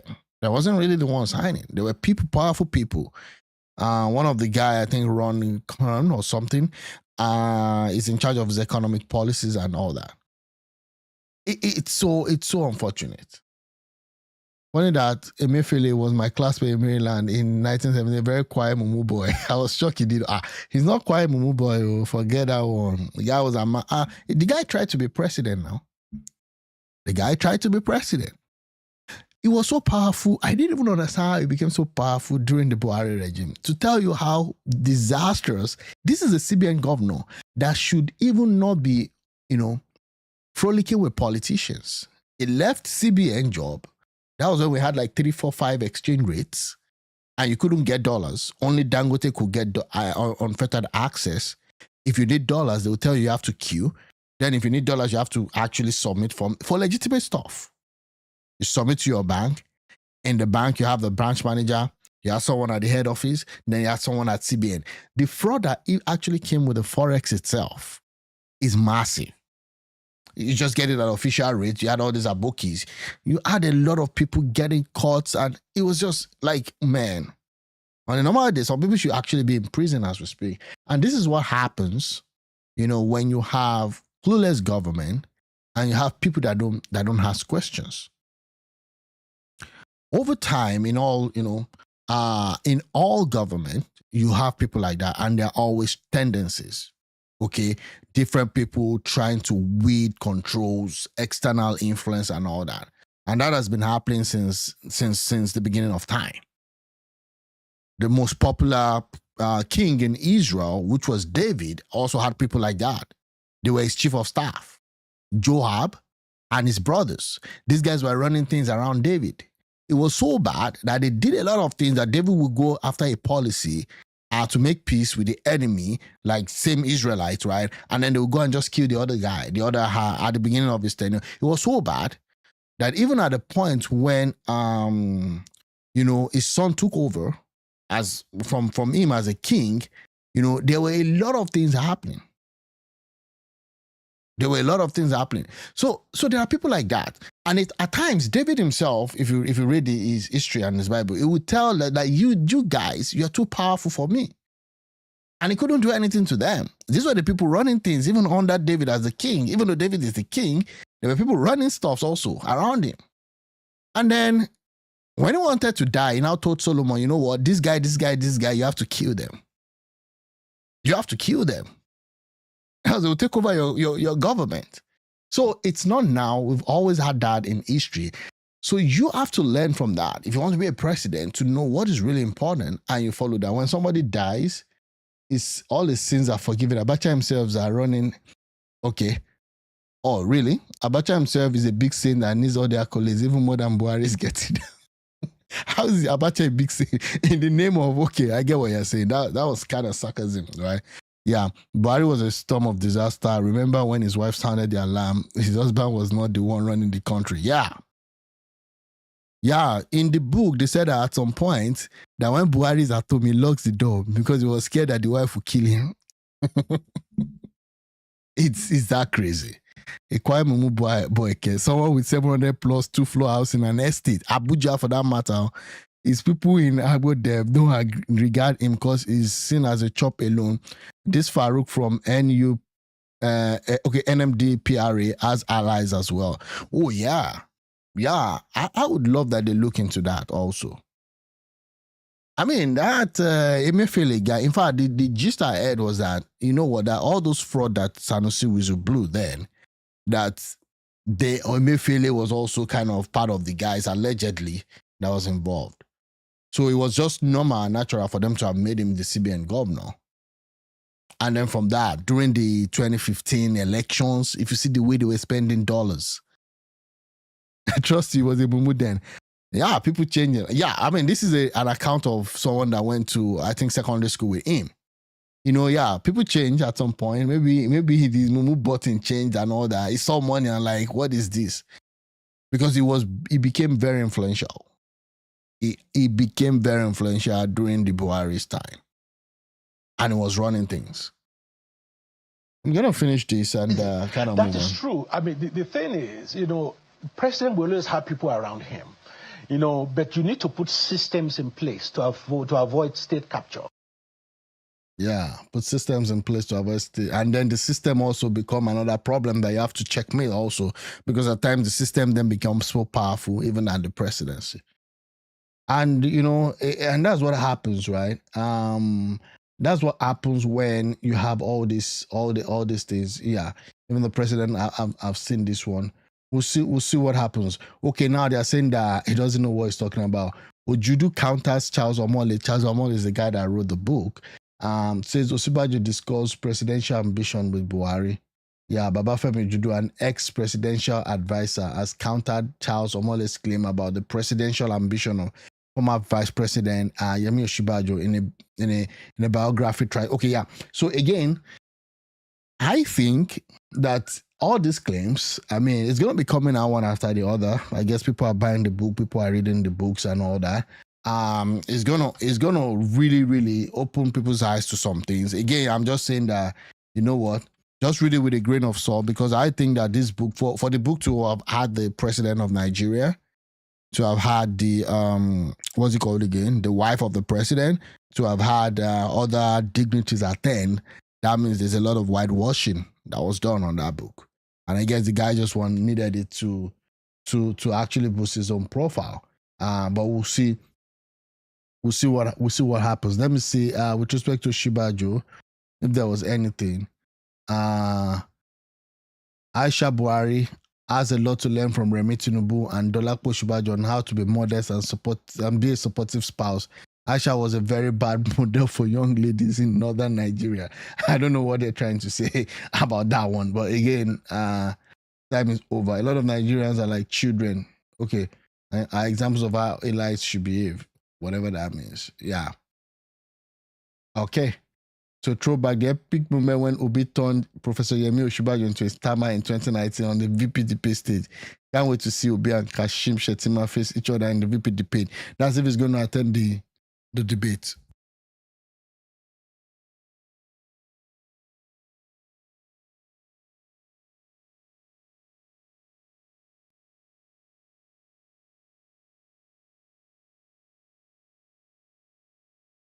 Sorry about that.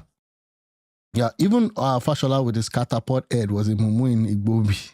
We were all there at that time, but and Law. You seem to have actually known a lot about these guys or Igbobi College boys. Yeah, Igbobi College was actually kind of, a lot of guys. I think they do have their own association meeting. Let me look at this. Church member testified that after the pastor gave him 30 days, he bought a ticket, passed through the airport, and entered Dubai as immigration waived him seamlessly. Pastor OKAFOR. This is not the same pastor that has issues now with respect to this thing. Let's look at it. Last year, then I prophesied. Yeah, you gave him 30 days. Manama yana Without visa, without passport, you can't go back. Huh? Daddy, without passport, without visa, you just go to the airport. He find himself there in Dubai. Your God is powerful. These are the days of Elijah. After the prophetic declaration, he traveled.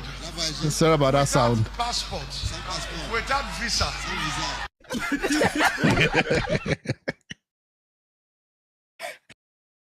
I don't understand. These people, they travel to Dubai without passport and visa, and they travel through the airport. They bought flight ticket without international passport. He got to Dubai, was allowed to enter Fiam, and these people here shouting, "Praise the Lord!" These are the days of Elijah. Was this what Elijah was doing?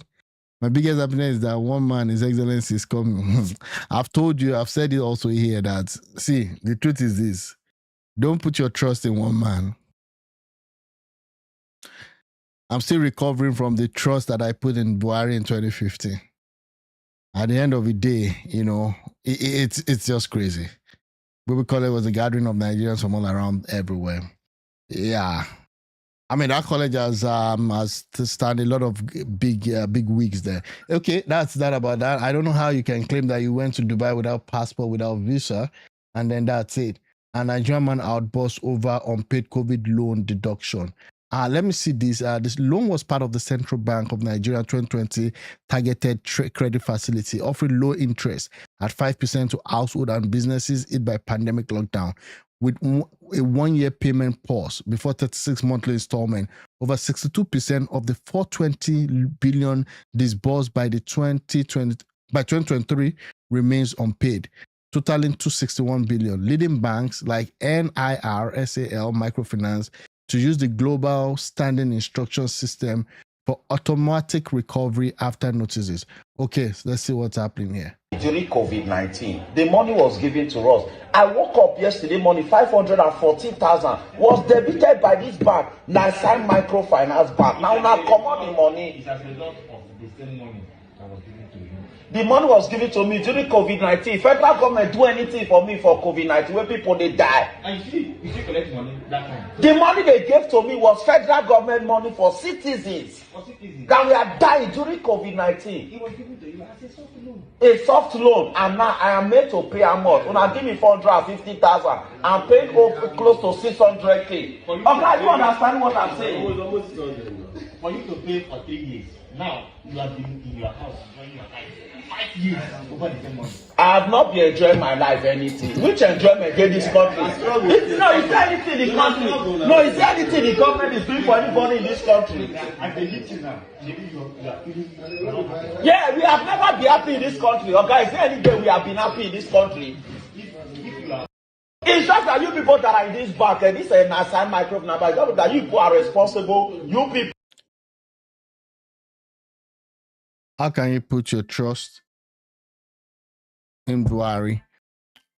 Sorry, I need to catch this. Okay. How can you put your trust in Buhari? Did you forget that? Yeah, we were thinking that in that same vein, right? That Osinbajo was going to be like someone that was going to be useful. in the government. That was what we thought. And unfortunately, quite unfortunate. I mean, but by 2017, I was already done with him. I was even surprised that he made it again in 2019.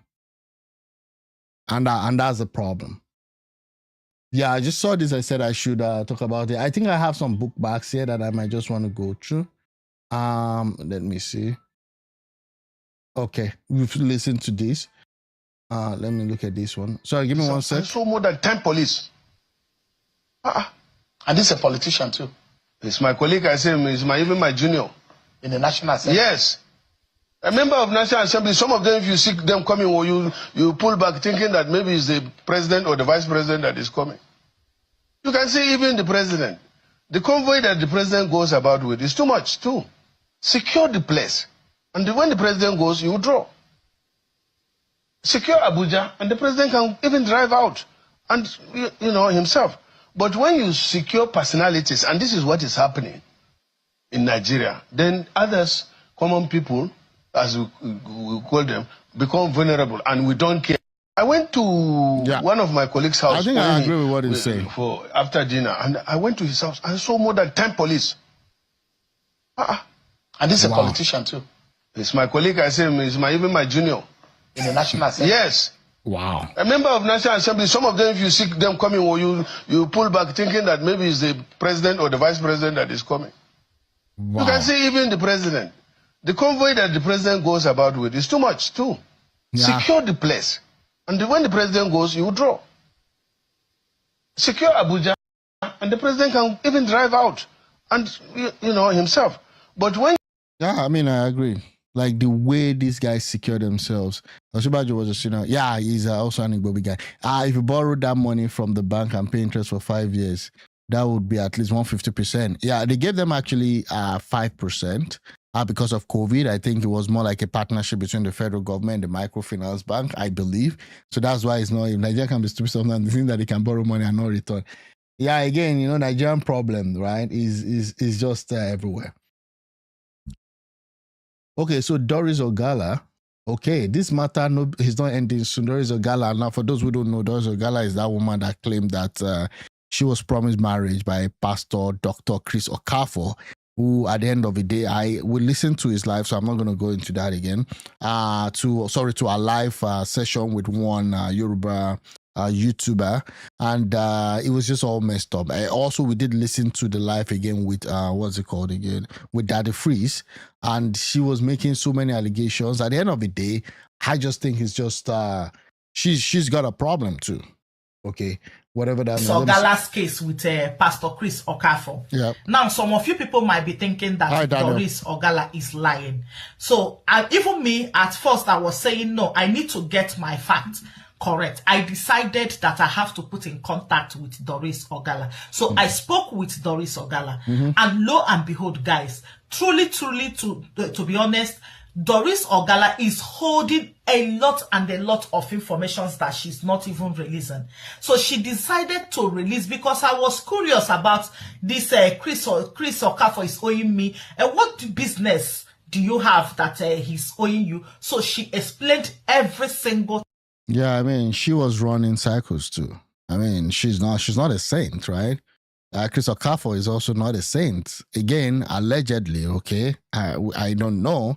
But she's come out to demand 1 billion naira from Chris OKAFOR, saying that she did a lot for him. She was promised marriage, and I just think she needs a good lawyer. That's the Doris lady. Now, concerning that 45 million, she sent me evidences, the chat messages between her and Chris OKAFOR, where she asked Chris OKAFOR, "Good morning, sir." And she sent the car she wanted, the exact car she wanted. She said, "Good morning, sir. Did your friend send the money?" And Chris OKAFOR replied by saying, "He just sent 3 million naira. And Doris replied, "Okay, sir, send me what you want to send me now." Then he said, I guess he will send the rest later.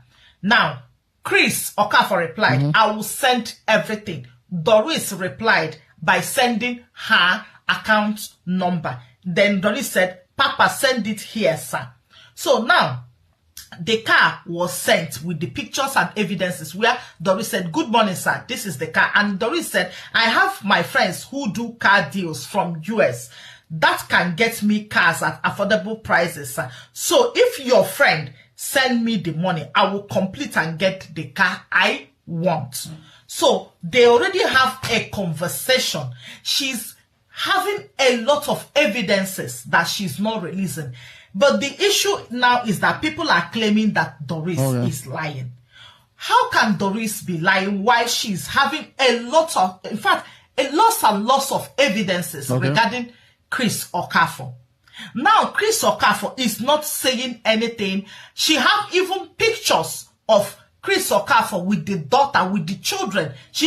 They were even wearing uniforms together. They call her mommy. They call her, she's even in contact with the families and all of them. She's having a lot of evidences. So I don't think the way you people are seeing this case is not the way I am seeing it. No, you can see the case for all you care.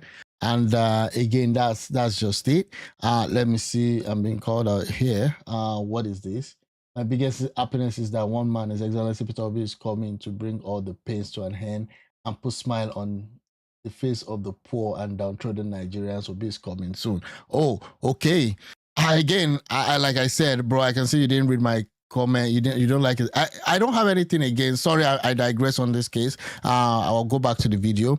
I see that I don't like. No, I don't hate Peter Obi. I'm just a realist. All the same, it's my view, and you gotta read it. Yeah, I just read your comment. Peter Obi is coming. I just want to see how that would happen. I don't necessarily love Tinubu though, and we'll see what happened. I found out I've been calling to be a pastor, looking for space in Abuja. I don't know what that means. He actually won the 2023 elections. That's Peter Obi. Let her go to court if she's going to court. She's Doris OGALA is going to court, and I can't wait. Hopefully I can cover that, although we might not be able to get the full stuff, court proceedings. Doris OGALA is going to court. She's already working with the lawyer to draw 1 billion. I would say 1 billion damages against Chris. And I to be honest with you, I don't see anybody, any judge even listening to that. Like, what will you talk about? She's been all over the spaces. She went to somebody's show yesterday, sending information. She's just a loose cannon at this point. Doris called Chris Papa and Sir. And there's a promise to marry from business partner to would-be spouse. Normal messy. It's just a very messy stuff. I think at some point, after a few days, I think the story cycle will leave the internet space, but it's just been a mess. Because there's so many evidences that she's not even releasing. She's having a lot of evidences. And what you people are thinking and what you people are claiming that Doris is not in her right senses, no. I spoke with her and she's in her right senses. Okay? She's in her right senses because she brought out a lot of evidences. I have so many evidences that I will not release unless being permitted by Doris. I have so much evidences. Go to court, right? Yeah, if you have all these evidences, go to court. Now, if Chris Papa or Chris OKAFOR has defrauded her in certain business dealings, okay, yeah, she can actually have that, recover the money and all that. But if she's going on to court based on the promise to marry, because that's what she's saying, he was, the whole story from the get-go doesn't make sense. You're saying that Chris OKAFOR unalived your brother, arrested you, wanted to unalive you, blah, blah, blah, and all that. I'm like, what is this? Nigerians are emotional. How can you support someone who has evidence against someone who doesn't? Which evidence does I don't support Chris, I don't support OGALA. So much that you people might not even imagine and think of. So let nobody fool you by telling you that Doris is lying. Doris is not lying because I spoke with her. She gave me, I have in my phone so much evidences. Where are the evidences? Because from what she said, she's like, from all her narration, which I've listened to, she contradicts herself a lot. A lot. To prove that Doris is saying what she's saying is true. So now, Chris Okafor claiming or getting married, that is not even the issue. They have something that is going on between them. Chris Okafor decided to keep it as a secret, or both of them, yes, agreed to keep it as a secret. But are we talking about that a man of God will be deceiving people that he's not doing such thing behind the back? But at the end of the day, let's be realistic here. This is a man of God. This is a man of God. And I think maybe he will be preaching celibacy. He will be preaching a lot of things. But behind, he will be doing a lot of things. Yeah, he does preach celibacy. I've listened. I saw a clip where he does preach celibacy. And again, that's that. When you go to court, you don't go to court as a man of God. You go to court as Chris Okafor. So if you want to talk about the morality aspect, then yeah, that's fine. Yeah, again, yeah, you yourself talking about evidences from how do you even know it's genuine? Exactly, because when she goes to court, there will be what? There's going to be counter examination. Okay, you can always, talk and people have sympathy. And again, I mean, unfortunately, I don't even have sympathy, to be honest with you, because this lady that we're talking about was married. And she herself is saying that the guy he married to really loved her, but she doesn't love him. That's why he left. And like Chris said, she should leave him.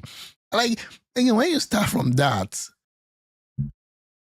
you know that it's going to end in disaster. Then she's talking something to the effect of Chris Okafor told me to go seduce one blogger because they wanted to extract information. They used that information in court.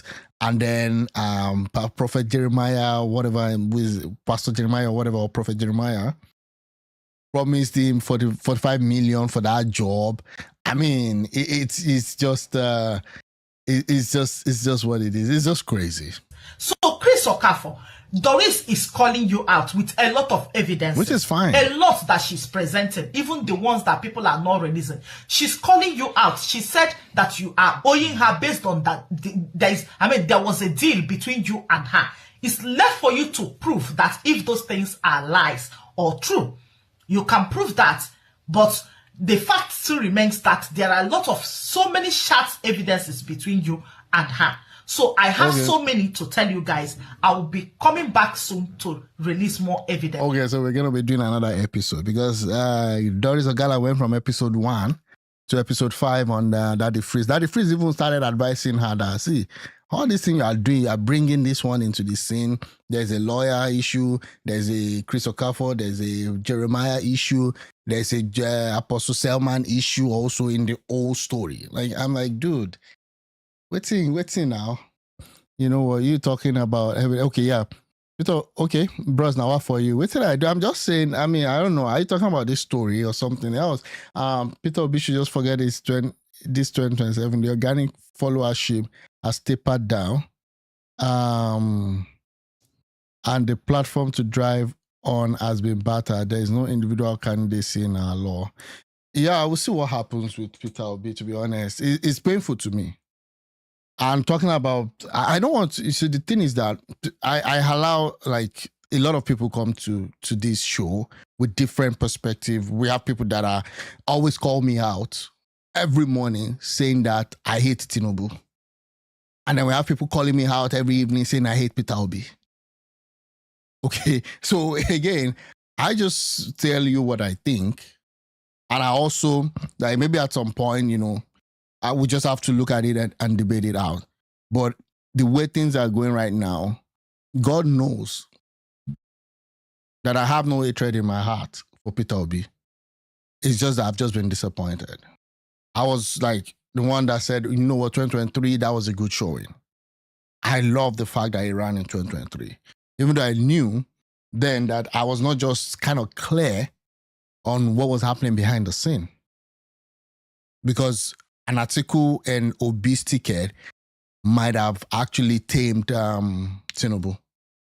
Okay. But then looking forward, I think right now, we don't even have an opposition that stands. And it's the numbers. 2011, I've been there where everybody thought, even at that time, that things would happen in the opposite stuff. It doesn't just happen that way. Nigeria, and I think is also part of the problem, that the ruling class and the elites, they've been successful in putting people in buckets, in not making people, to be able to just make rational choices. When we get to that stage, then it becomes easy to have a conversation about individual candidacy. Even in saner climes, like developed countries, you necessarily don't just run as a third party. And that's why they fight it, even in other places. There are always a two-party system. Okay, and that's the problem. The way they talk about pastor, I was talking about Chris OKAFOR, who is also a pastor. And in the light of recent events, now I don't know him from anywhere. And again, is a man of God. You are also a man of God in your own right. I mean, that was what the death of Christ came to teach everybody. Nobody has the blood that saves you. If you're a Christian, your salvation and the salvation of Chris OKAFOR, there's nothing different.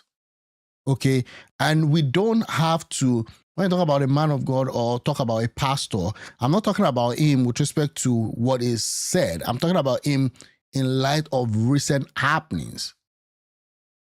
Okay, that is happening. And again, I'm sorry to say, but one of the things that we're facing in Nigeria of today is also the neglect, of the body of Christ with respect to things that we should have actually gotten 30 years ago, 40 years ago.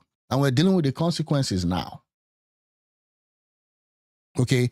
Because when you don't train people to understand, what is really important, relationship with God is important. You have to know God by yourself. And again, I'm not even talking about him with respect to his ministry. I'm talking about him recently with respect to what is out there. And I actually claim also that you have to present your claims. I'm not judging anybody. I'm just saying, yeah, Chris OKAFOR can be a man of God. You people with variable base to point out when you're those a man of God and a blood, they in body. Yeah, he's also a man. He's also a man. And again, I understand the fact that you have to honor men of God. I do honor men of God. Okay, I respect them. But again, you have to understand that we've taken it to a different level. That these people, when Jesus was on earth, okay, we don't have all this hierarchy. In fact, it was so bad that he chills with the sinners, he chills with the publican, he chills with everybody, that even the Pharisees, they couldn't even tell that if they go to catch him at night, that they will be successful in catching him. So they needed a betrayer within, because they couldn't even tell the difference between Christ and the disciples. And because the operation was meant to be done at night, they wanted to be very sure. Okay? So, and that's Jesus. I mean, he was chilling with everybody. Okay? But now we've created this persona that nobody can talk against somebody because of something. Okay? And then if I look at an attitude that is bad, I'm the bad one. Because, I mean, you've promised somebody marriage, and there are evidences, there are videos, and I shouldn't talk about that. I wouldn't talk about that if it's not a news, if it wasn't trending, but it's what is trending. I didn't even know anything about him, to be honest with you, like 2 weeks or 3 weeks ago. I've seen his clips all around, but I didn't even know anything about him. Tinubu has captured everything. Make we no lie, I'm telling you, man.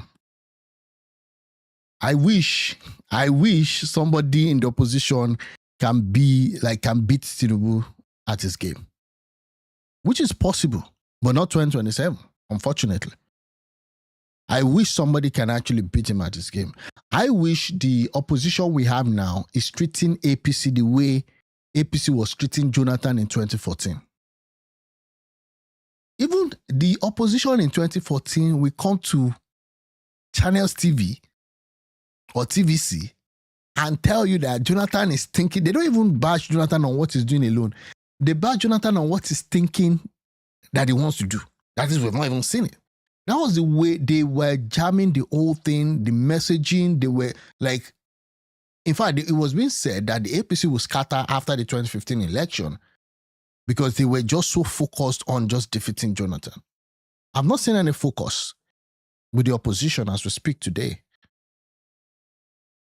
Is it ADC that you have another faction? Or is it Accord Party that the one in Osun State? They're going to, the way it's going now, they may likely actually take Osun State. The way it's going. I still don't know, okay? So don't quote me. But the way it's going, they might likely take Osun State. Look at all the governors in South, they're now APC. And Ohaneze, okay, I'm not even talking about Obi now. Ohaneze said that there is no, which even, I don't still understand how Ohaneze group will come out and say that no Igbo person is seeking presidency in 2027. They shouldn't have made that statement. I still want Obi to run if he wants to.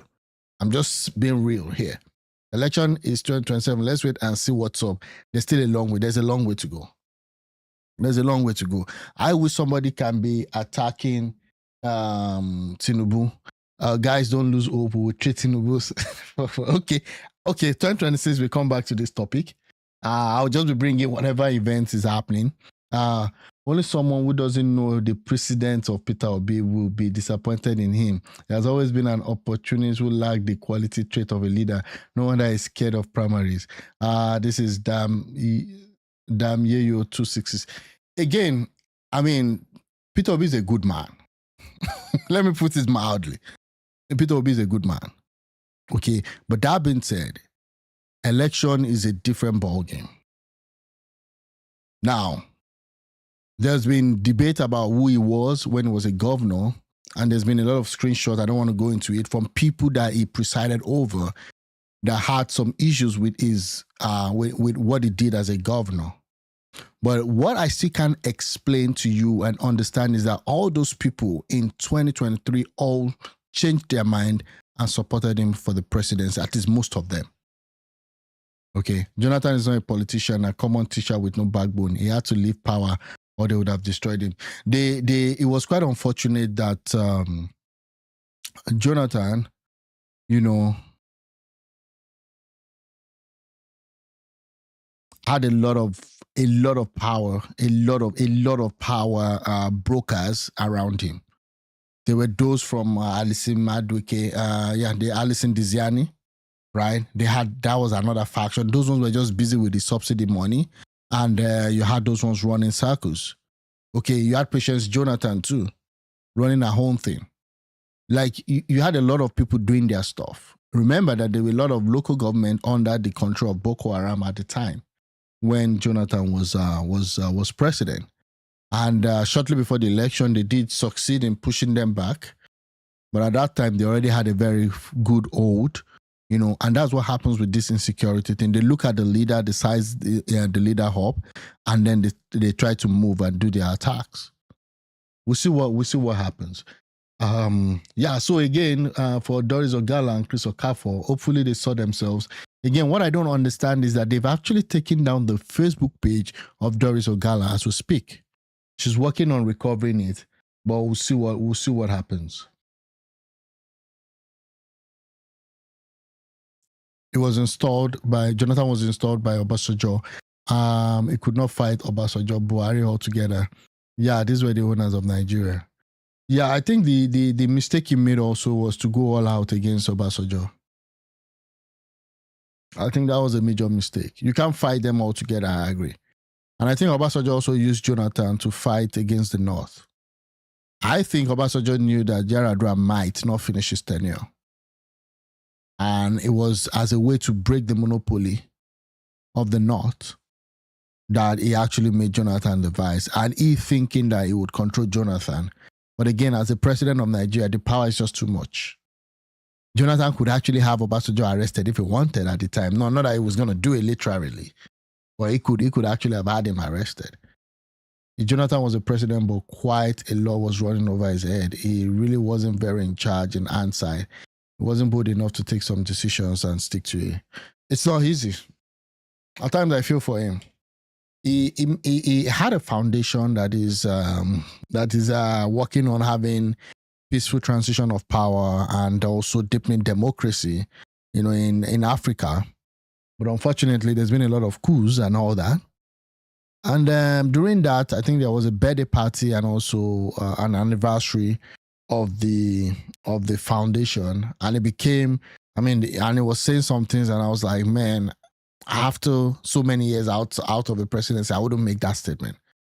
We'll say, you know what happened with the Chibok girls, and maybe the military will tell us what really happened. Maybe they can start writing a book about what really happened.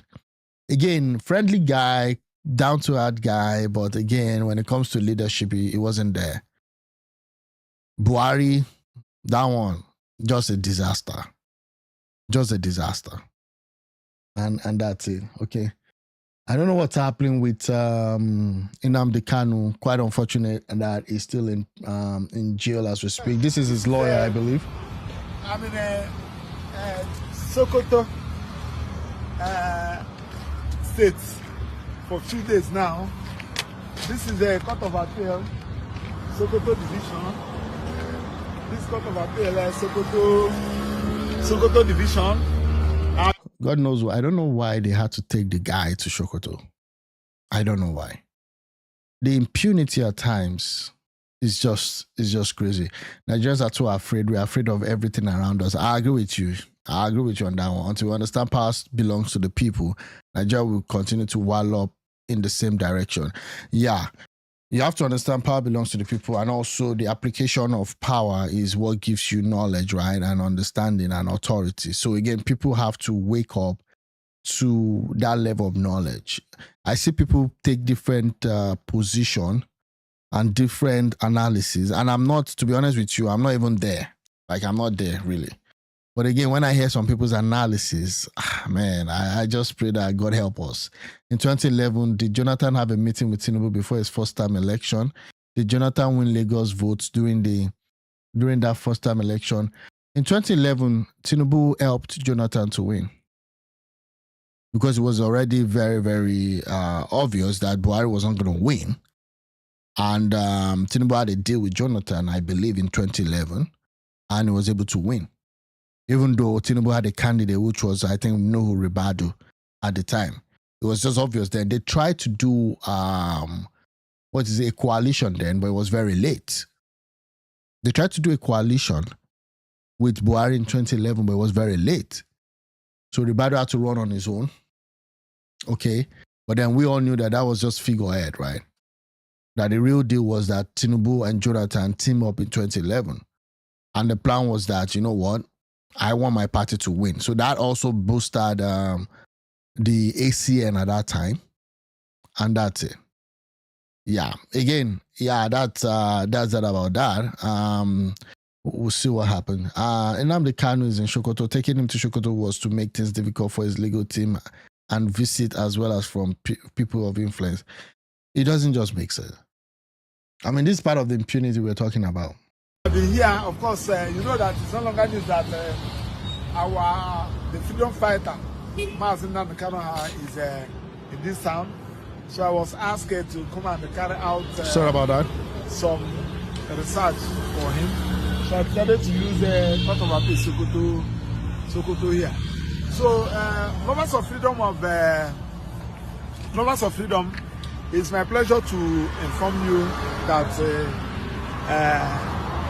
what has been happening. I want to start by telling you that today, being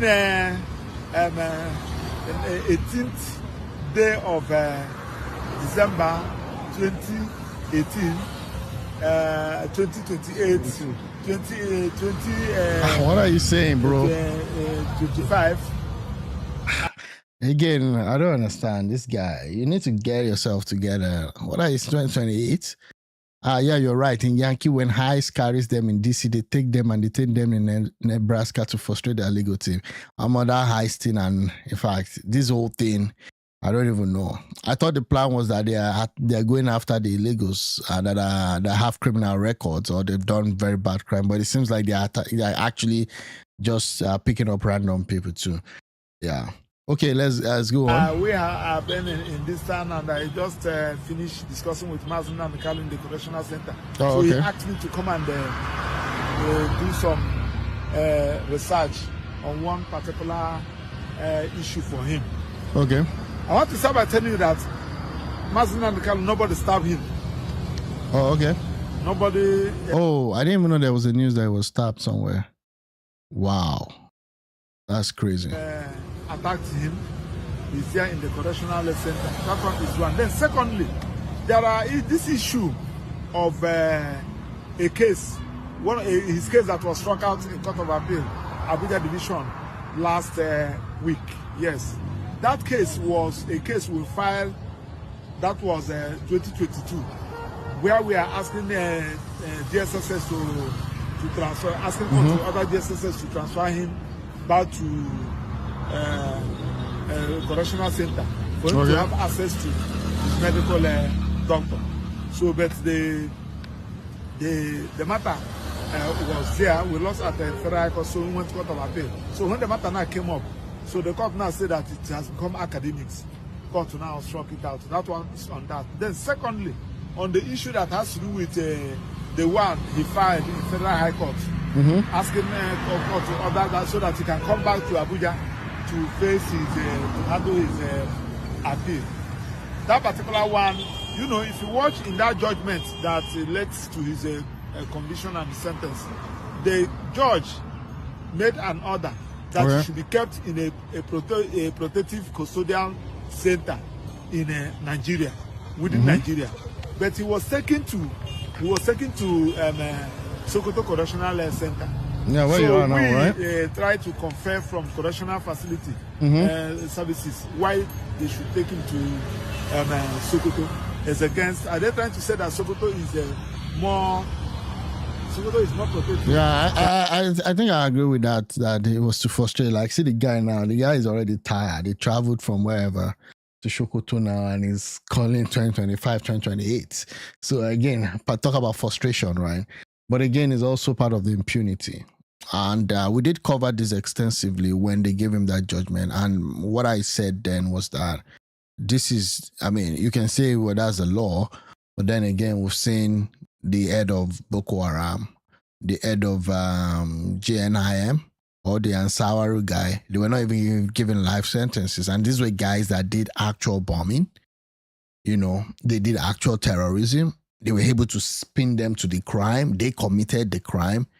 I mean, again, most of the major accusation is that Nnamdi Kanu incited, you know, some acts. But I just think that there is no fear, there's no equality for the law. Then what's up with all these bandits and all these terrorists that you have this chit chat and rally with the soldiers, that they come for peace meeting, engagement, and all of those nonsense. Meanwhile, this guy has been in prison for God knows when, right? Abuja. So they said no. After indicating that in the judgment, the judge now, in the warrant of remand warrant, the judge specifically mentioned Sokoto. That's why they took him to Sokoto. So that's why he filed that motion in Federal High Court. That one is on that. So on the issue of his main appeal, just like as I said, a lot of professionals, experts have indicated interest, and they have been working tirelessly to ensure that the appeal is being filed. Okay. Yeah, hopefully at this time he allows the lawyers to do their job, okay, and just allow them to do their job. But more, I think the realistic approach would be diplomacy. Diplomacy would work, you know. Yeah, before his legal team gets to Sokoto, they'll book flight. Wait for plane from Lagos to Abuja that will get delayed. And look at the flight cost right now. I think there was a debate. I didn't even go through that. There's a debate on the increased price, especially during this Yuletide season, where you have people traveling for, you know, celebration and Christmas stuff. Yeah, they book their flights from Lagos to Abuja, they will get it delayed, and the Abuja to Sokoto will get for that delayed. And then they get to, I'm telling you, it's crazy. The guy is tired. You can see, visibly tired. A lot of people has volunteered, professors, senior advocates, serving judges, retired judges, yes, who has conscience, who believe that what Nnamdi Kanu is facing is injustice. What he is suffering, he's suffering from unjust prosecution and trial. So, and they decided to come in. They have been doing their best. So that is just it. So for those of you who say who say that I've been arrested, I've not been arrested, I've not been kidnapped, I've not been adopted. Rather, we decided to walk from behind. So I will be giving you updates. So whatever information you need that has to do with this trial, don't wallow in ignorance. You can call me. My number, you have my number. You can call me to get whatever information you needed to get. So that is it. So flying into Sokoto every now and then, it has not been easy, but God day we overcome. So thank you and God bless you. I also want to thank the Igbos in Sokoto and the lovers of freedom, the MBA, the MBA in Sokoto, the chairman of Nigerian Association Sokoto branch, the lady is also has been of help. I also want to thank the staff of the Operational Center that is doing well. Thank you and God bless you. It's my pleasure. Okay, so yeah, that's it. Terrorism is different from treason. Kanu is guilty of both. Are you talking based on the legal findings? Most of the people you mentioned did not fire their lawyer nor were arrogant in court. I'm talking about people that literally bombed other people. I'm talking about people that literally did bomb other people.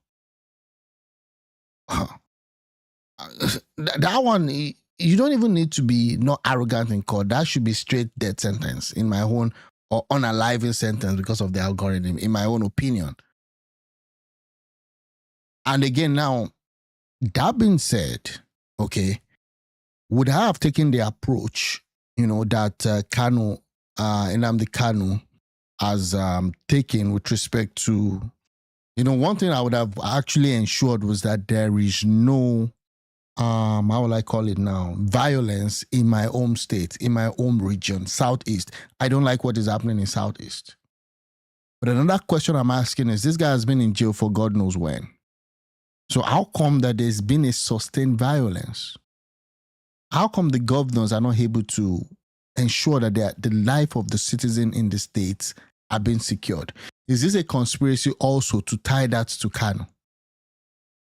Because you can as well allow a city or a state to go to ruins just because you want to actually catch one person. I'm not a fan of Kanu, okay? But I'm saying that let's look at the law. Even those in the north, even El Rufai's son came out and said that he doesn't agree that some people are given 15 years and then you're giving Kanu life. And then that being said, let's also look at the substance of what he was fighting for. I don't believe that anybody should be part of Nigeria by force. And if you look at it, every region has come out to say they want to break away at one point or the other when they were not having their way.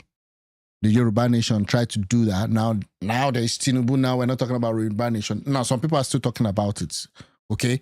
But it's not in that intensity that they were talking about it when Buhari was in power. Okay? The Niger Delta too, they had their own talk until now. They put a lot of money onto when Jonathan got to power. But at the end of the day, is the average life of the citizen of the state or the country better, when their people was in power? Not necessarily. Okay, now my camera is gone. Now they don't want me to talk about this. Okay. Yeah. So again, that's it. Who was financed? They want to break him while frustrating his legal team at the same time. Yeah, who was financing Kanu? I don't even know. I don't know who was financing him, to be honest.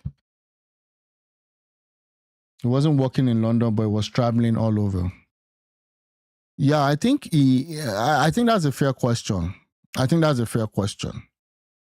know Simon Ekpa is also in jail, I think for 6 months in Finland. Okay. So again, I'm saying that you can prosecute him, you can charge him and all that. Hopefully, he has a very good appeal stuff. I'm thinking that the best way out of this, okay, is possibly there's some diplomatic stuff.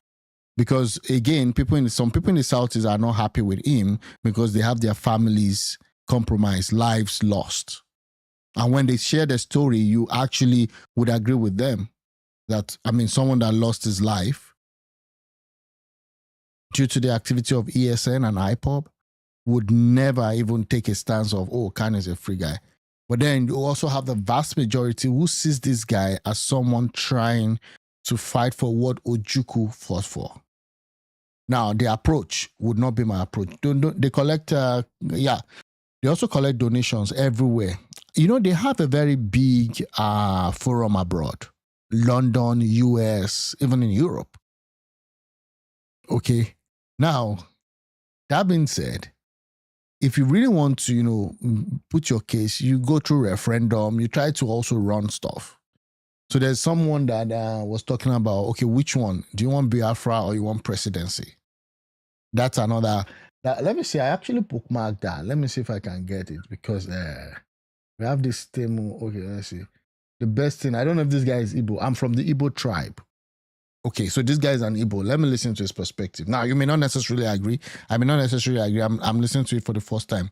What Nnamdi Kanu is facing is not just the injustice that has characterized Nigeria.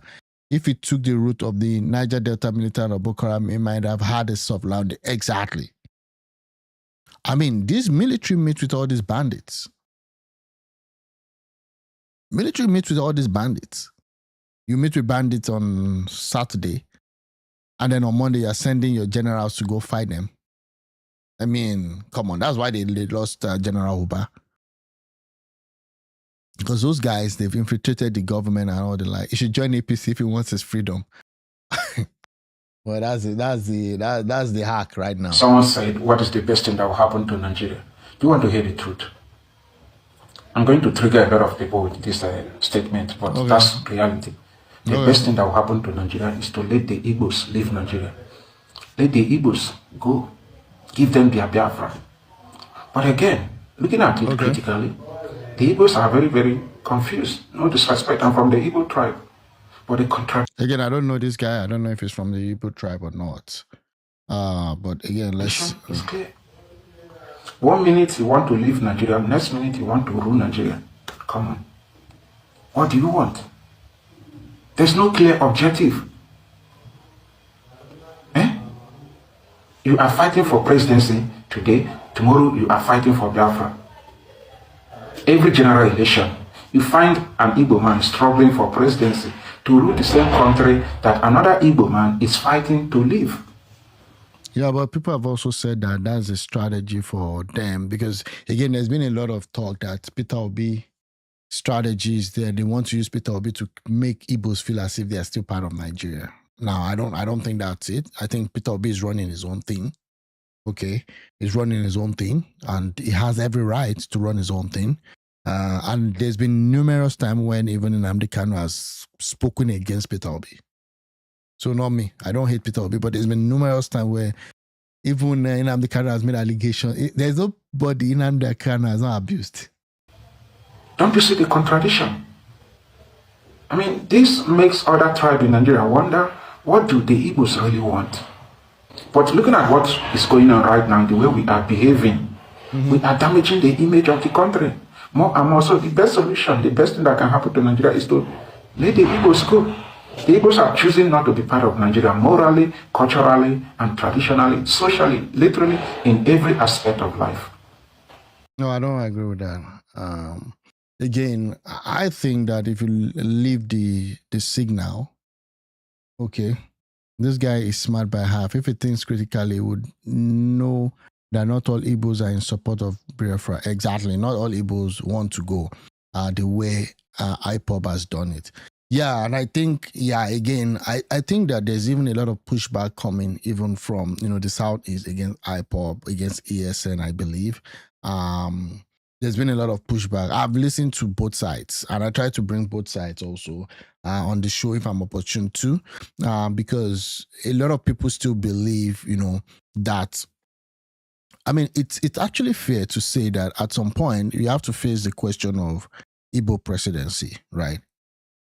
When we talk about rotation and all that, you have to face the point. At some point, we have to actually face that point. And I think that the path was becoming very clear with Atiku and Obi until when everything went haywire. My own advice is this, that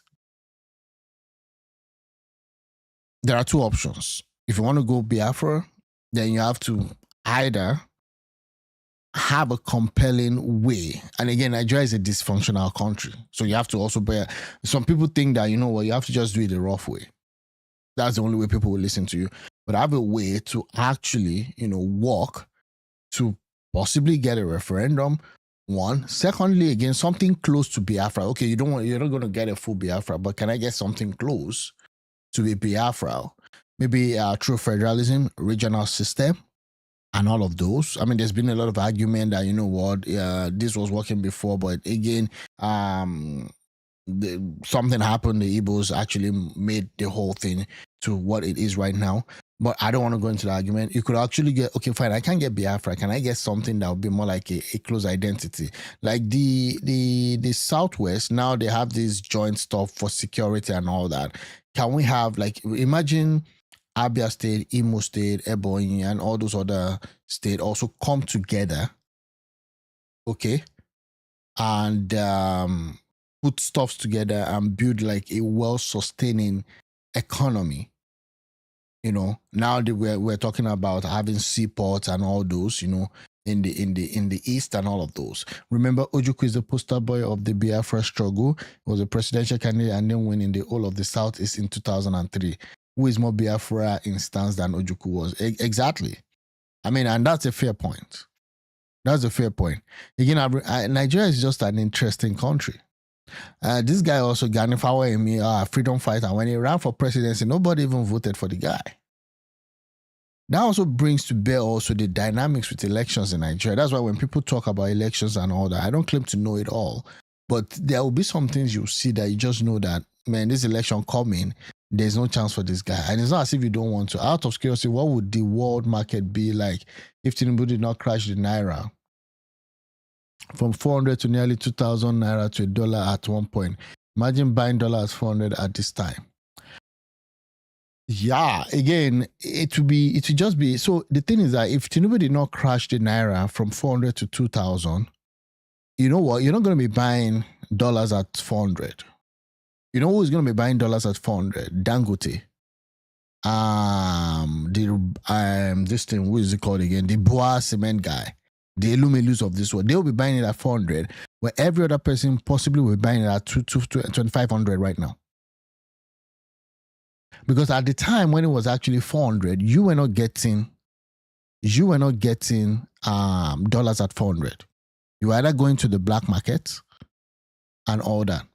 Law is different from emotion. Treason is the highest crime in most countries. It gets worse. If you are guilty of both, Kanu was caught in a live show ordering the killing and destruction of properties.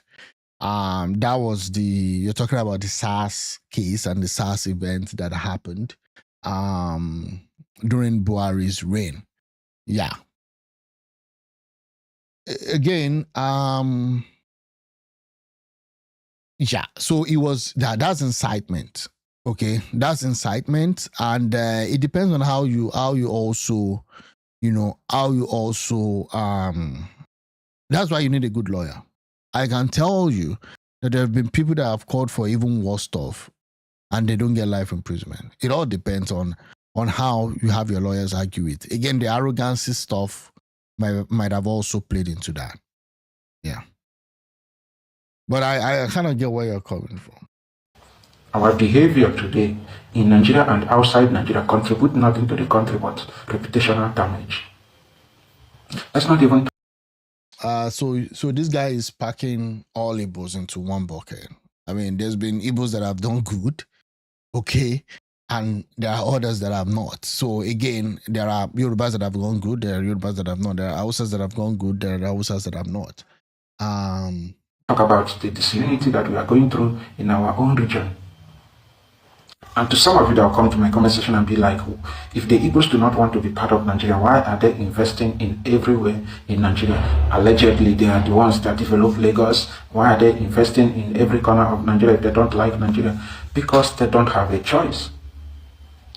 The Igbos do not have a choice but to invest in Southwest, South-South, North Central, Northwest, and Northeast. If every Igbo man invests in Southeast region today that is dominated by the Igbo tribe, there is 80% possibility that majority of these investors will not recover back their money. For real. Let's not even talk about the environmental issue in Igbo land. Anambra State today is headquarters of erosion. The same Anambra State that our own Peter Obi was the governor. There's been different talk about it being the erosion capital of I don't know if Nigeria or something. I know Soludo is trying to work on that. But again, it is what it is. That means you're making reference to the cyber-doing NSAS. That same NSAS saw killings at the toll gate. The same judiciary didn't take it that the live stream were worth reviewing. Some said live stream were photoshopped at the time. Again, I mean, there could be, argument for and against. And people have said also that, look at this guy in South Africa. That is always telling them to kill the Boers, kill the whites, kill the farmers and all that. Those are statements that are wrong in a way. But again, when it comes to agitation and all that, I think that if he actually had a good lawyer. So the bottom line for me is the fact that Southeast itself is not even, Julius Malema, that's the name of the guy. Southeast itself, okay, is that the security situation there has deteriorated. And the question I'm asking myself is this on purpose? Because I was, even before this verdict came out, I'm saying that how come this guy is in prison for so many number of years and the whole situation condition has deteriorated? Because at the end of the day, someone can go on here and say whatever he wants to say. If he's actually not making moves, and I might be wrong here. Okay, let me just put that down. I might be wrong. If he's not actually making moves, getting guns, moving ammunitions and all of that, and he just said something incites to terrorism and all that, I believe the law. I believe the law of Nigeria as it were today really would actually capitalize you on that. And that's what the lawyers have done. Okay. But that's what the judge has done. But again, I'm saying that it also depends on how you argue your case. What he did in court, carrying all those books and all of that, going head to head with the lawyers and all that, made it even actually more difficult. And that's the problem. Okay. I'm just saying. And again, the Igbos have chosen not to participate in anything politics, because what they are doing now is not politics. You don't have a single politician in Igbo land. You have political jobbers. Peter Obi is selling himself as a saint. You cannot become a president of Nigeria with that style of politics. No disrespect. Some Igbos are saying that they want equity, fairness, justice for all, but let's call a spade here. Do we Igbos offer justice to one another? The answer is no. Matter of fact, okay, so again, this is 6 minutes. I'm not going to listen to everything. So I think when it comes to politics, okay, and when it comes to the politics of the Southeast, and I think that they're beginning to actually have that shift. You can see Soludo now trying to align with the center. Again, you may not really like Soludo, but I'm just saying that now that they're trying to, I think the Igbos are becoming they are now realizing that you've got to be able to kind of put your strategy across board. And people even talk about, let's talk about, even if you look at Tinubu, Tinubu is not necessarily loved by the Yorubas per se. Tinubu actually fought for Tinubu. In fact, Afenifere was even divided. It was divided. So again, yeah. And that's the thing. Oh, sorry, I wanted to read this. I work in the Southeast now and travel between Delta to Imo, where I have my project site. I can't travel from Delta to Imo and vice versa. Wow. Normal times on Monday. If you are up for it, wow.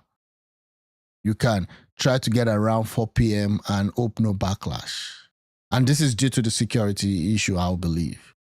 You amaze me. Who has ever stopped the evils from going? Start going gradually and over. What are you talking about? Yeah. What do you mean going gradually? Start going gradually and over time you will complete it. You must be strong to take that decision. You mean them investing in the Southeast or just necessarily just going as a people? There's no way you can't go gradually, right? if you're fighting for self-determination, you can't go gradually. Even from history, you cannot just go gradually. Even Pharaoh tried that with Moses. When Pharaoh tried that with Moses, Moses said, no, we're going with our cattle, with our wives, with our children, with our everything. Except you're talking about businesses, going to develop the Southeast, which right now, I don't even know how that would work because people are now beginning to not even travel as much as they used to. You might correct me if I'm wrong, to the Southeast due to security issues and all that. That song was sung, the song of Malema, right, during the old time of the apartheid when they were defending themselves against. Exactly. So again, Mandela was actually also charged with terrorism. Okay, Mandela was referred to as a terrorist. So again, you have to also now put things in context and also try to understand that there are underlying factors that might actually have instigated that. At least that's the argument of Gumi against banditry, which I believe is even nonsense, right? That one is even worse, right? Because you go around unaliving people. That's what was sung during the old time of the apartheid when they were defending themselves against the colonial. They brought the song back as a form of remembrance and was misrepresented. Okay, were they really? Excuse me. Were they really misrepresented? The media took the song, created a narrative as if they were asking to buy the farmers and all. But we also saw the, there's been allegations that, they did buy some farmers. You guys don't want to leave their properties and business. No senior leader in Igbo land. Money, okay. I don't want to go into banter here. These are sensitive topics again. You guys don't want to leave their properties and business. Again, I think people flow naturally to where you've enabled business to be done and you've created an enabling environment. It's just natural. If they tax you in this, people are living in Europe, UK, because of high taxes to other countries too. People are living in Canada also, due to so many reasons to other countries. Some people are moving in also. So it all depends. I think the security issue, and Soludo will come out on national TV to say that doesn't happen. People just want their peace and stay at home on Monday to avoid a die noon. Yeah, it's quite unfortunate that you have a government that cannot guarantee security. That was my major problem with this Tinubu administration. And again, 8 years of Buhari also, we can add that to that. Attacks on Igbos have been committed by another set of Igbos. For real. So, this Biafra thing is actually coming from a place of emotional trauma. The struggle for Biafra is not genuine, no disrespect. Because if you hand over the Biafra to the Igbos today, that internal division will mess up everything. The Igbos are not united internally. So how do you want to rule Nigeria if you are not united? You think the Yorubas and the Hausas and every other tribe in Nigeria will come together and hand over the presidency to the Igbos? It won't happen. And again, let's look at the angle where this Igbo presidential ambition is coming from. To them, it's political calculation. If we can't get Biafra, let's get the presidency. It won't happen. You must prove to Nigerians that you are ready to be part of Nigeria. Or else. Wow, even Opuzo Duma, that is like BAT, Chief of Staff, has hosted BAT a couple of times for official duties. Fact check me how many of those were as oh, really? So they really don't do it on Monday? Wow. So again, back to the question, how do we then have, this Monday issue, like, wow. I don't know, man. It's crazy. The song was Yahonu Zobun Zobu song of encouragement in front of Danger, the buying of farmers in SA. Okay, it's reported to be all farmers across being bought by those who came to steal produce. Oh, okay. So that means it might have been a wrong narrative that Trump went with. Okay. Continue to wallow in your trauma because this is generational trauma. You can unalive Nnamdi Kanu today. In the next 10 years, another person will come up. Nnamdi Kanu is in prison today because the federal government of Nigeria is using him to send a message to other Igbos. If you dare to fight for Biafra, this is how you will be locked up. But with that, stop the ideology. The answer is no. Yeah, I think an average person I mean, there's some people that don't even believe that there's during those days when Nnamdi Kanu was going through his trial.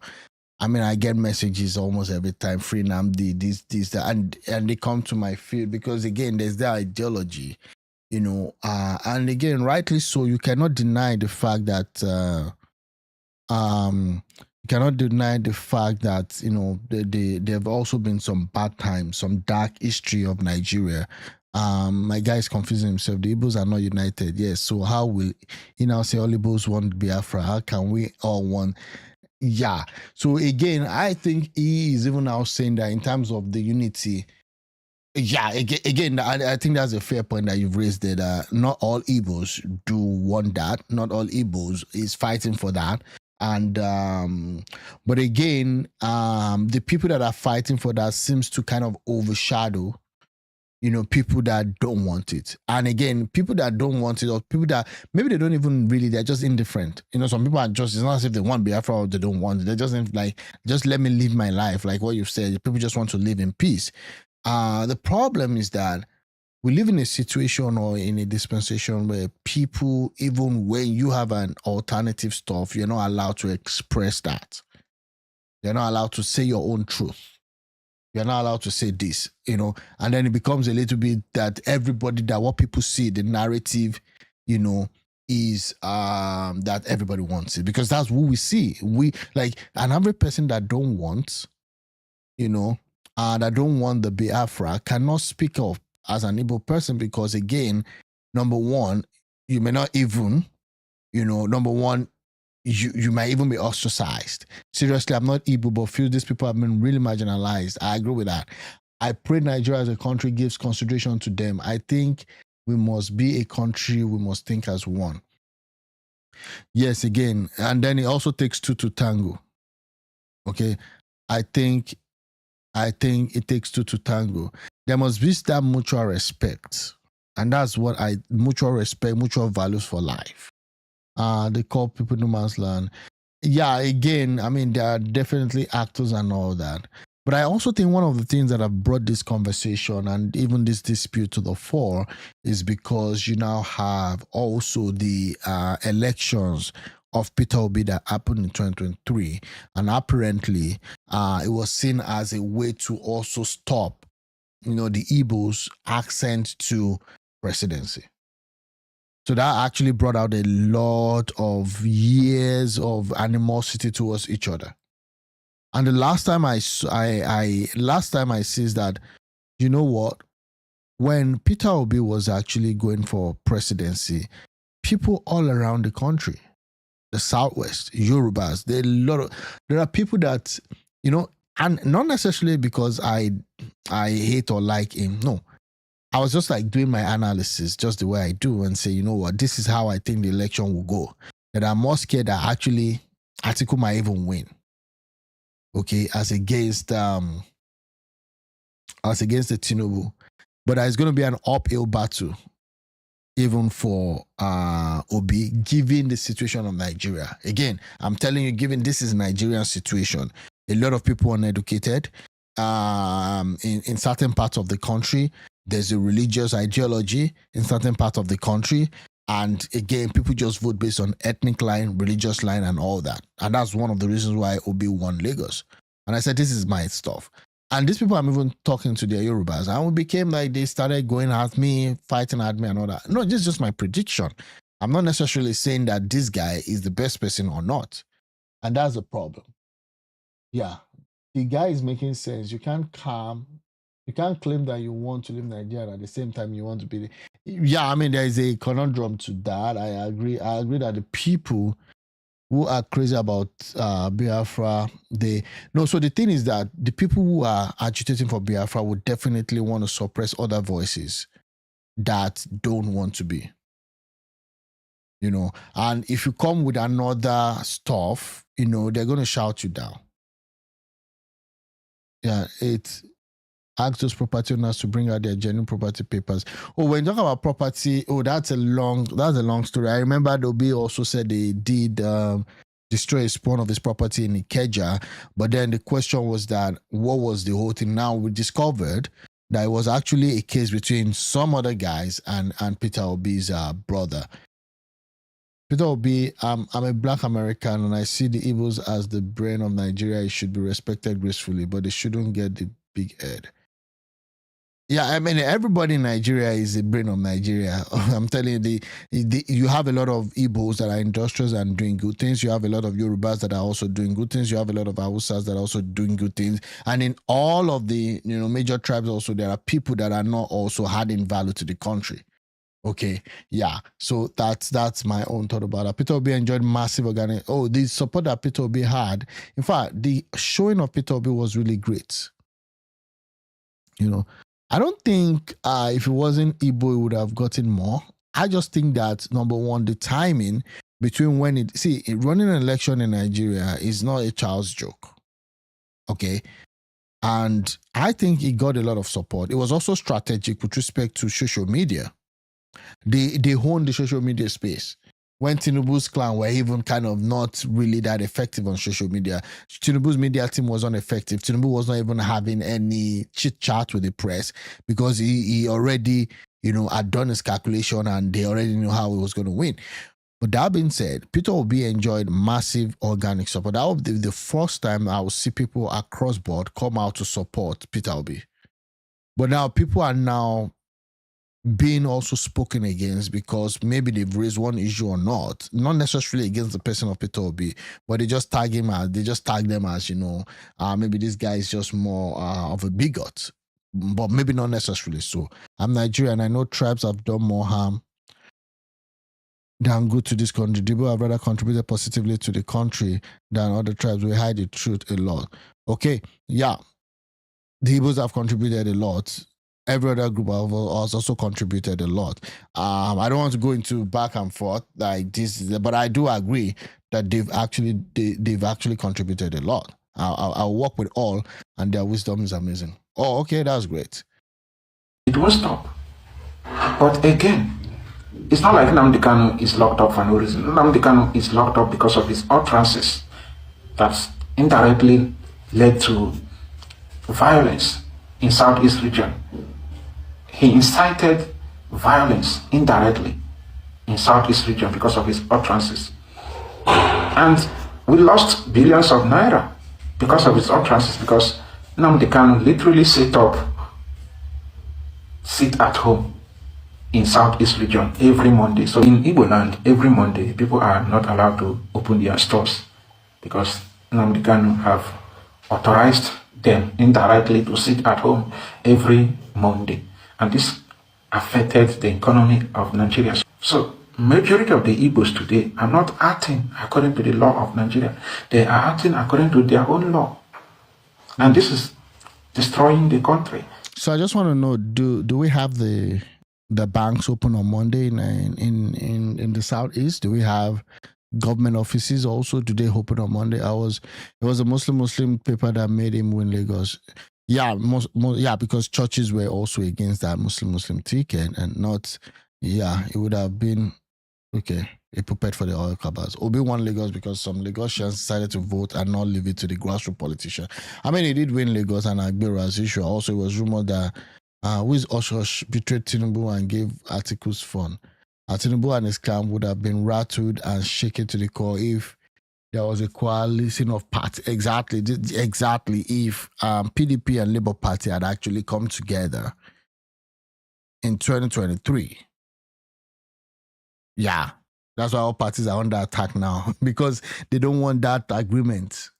And we can see that happening, actually. Called Nigeria indirectly. So if you want a better Nigeria, allow the Igbos to leave Nigeria. If you want a better Nigeria tomorrow, let the Igbos. I don't necessarily agree with that. Give them their Biafra. I mean, it's not obvious. The Igbos are choosing to chase money rather than participating in every aspect of building Nigeria. No, but what do you mean chase money? If you have a business, you employ people, right? The people are simply making money in Lagos because the environment is friendly. Yeah. That's what I agree with that. Like, people will move naturally to a place that is friendly to do business. And I just think that once there's a mutual respect, I think that should be fine. Once there's mutual respect, that should be fine. Ushushi's Mountain refused to greet when he went to Lagos. Oh, okay. Does he have a name? The Igbos have chosen to chase money by all means necessary, by crook or by merit. Every Igbo man wants to become rich, to make money. And their actions are contributing to some of the problems Nigeria is facing today. At the end of the day, it won't stop there. So the best thing is to give them their Biafra.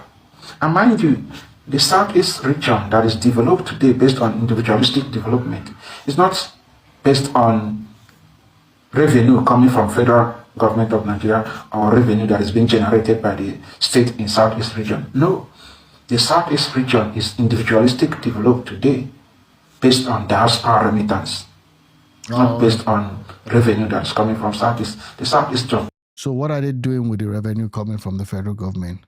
Asaba is developing rapidly and will extend most of it from people across the Niger to the east. No one will like his business shut always on Mondays. Logistics battered because of that. Wow, that's really bad. It pains me when you cry that they don't allow you to go. That's possible. Yeah, at least now I think there's a port now, right? There's a Beto seaport. So at least, again, I think that the security situation in the Southeast should be remedied. I think if they can work on that and make sure that life property is guaranteed, I think that the Southeast will develop. I feel that if every region gets itself developed to a good level, security situation is settled, now the whole country will be better for it. You know, there's always this multiplier effect. That much. So it's a problem. Allow the Igbos go and Nigeria will be better. The Hausas and the Yorubas can manage themselves. But as long as the Igbos remain part of Nigeria, we have a long way to go. Okay, we have a Someone said, what is the best thing that will happen? So again, yeah, we'll see what happens with that. Reduce the purchase of luxury vehicle price. This is Dangote. We've seen this one. Okay. There's also the issue with the USA trying to take Venezuela oil. We'll see what happens.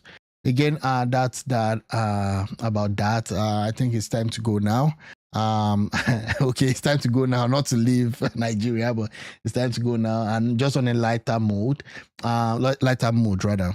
Drama unfold on a dating show as a man with a heavy accent clashes with a lady who insists she can't understand him. Viewer says the tension was stronger than the chemistry that was supposed to build. Credit to Nonso Mirage. To begin with, my IG handle is BRITICOJEBUTTER. Britico Jebota. No, that's not correct. I don't even know those that go on this show. I don't know how people go on this show to find love. I mean, look at the girl's face. Like, what the hell is happening here? Who is this guy? This guy is looking for love, really. Britico Jebota, that's correct pronunciation. Pronunciation, not all. I'm a comedic actor. I do like her because she's curvy, just as you are. Okay, I'm done for now. I just want to close with this one and just chill out. C-U-R-V-Y, curvy, lowercase k, reverse epsilon, lowercase v, lowercase I, curvy. Absolute man. I just got some questions. One of the questions is, please listen very well. Écoutez bien, not écoutez, écoutez in français. I don't understand. Écoutez means listen. Écoutez. English, I speak French. Je parle français. Hablo espagnol. I don't understand French. This looks more like a skit to me. Like if a guy is doing this and you're on a date, like what the hell is happening? French? English. Okay, no problem. I'm gonna do that. Yes, please. Do that. Okay, let me just ask the question. The question is, would you like not to display your beauty? Are you mad or something? La beauté. Guy, except to your husband. So I don't understand this accent. Why are you calling me? Call you orthographizing. Why are you orthographizing? Where's the dictionary? Look out for the word for me. Oh, more people don't mental. I don't even know. I don't know the guy. Seriously. I'm in Nigeria. Longman, Macmillan, Chambers, Longman, Miriam Wester. Mayor Webster, Oxford. Stop speaking French to me. No, I'm not speaking French to you. Even the way they allowed him to continue is even what is even. And again, this show, I don't even know. This show at times is just ridiculous on the face of it. But the way they even allowed her to continue. I'm speaking English. You want me to speak French? Okay. I will. Okay. I will. Do you want me to speak French? No. Parlez français or Arabic. Look at the Arabia. You speak English. The kind of English which you speak is not called the great one. It's known as mesolate, bisolate, not acrolate. That's No, your it's problem. Problem. How many syllables does it have? How many syllables does it have? Problem. How many syllables? Tell me. Is it univocalic? Is it a univocalic palabra? Or univocalic palabra? Or univocalic palabra? You're talking for doodle. You're talking for doodle. You're talking flip flop. You're talking tosh. You're talking tosh. My name is Lovett. Lovett is gonna go single. She better go single than to go with this. Not everybody that wears suit for Lagos, they wear. Look at her.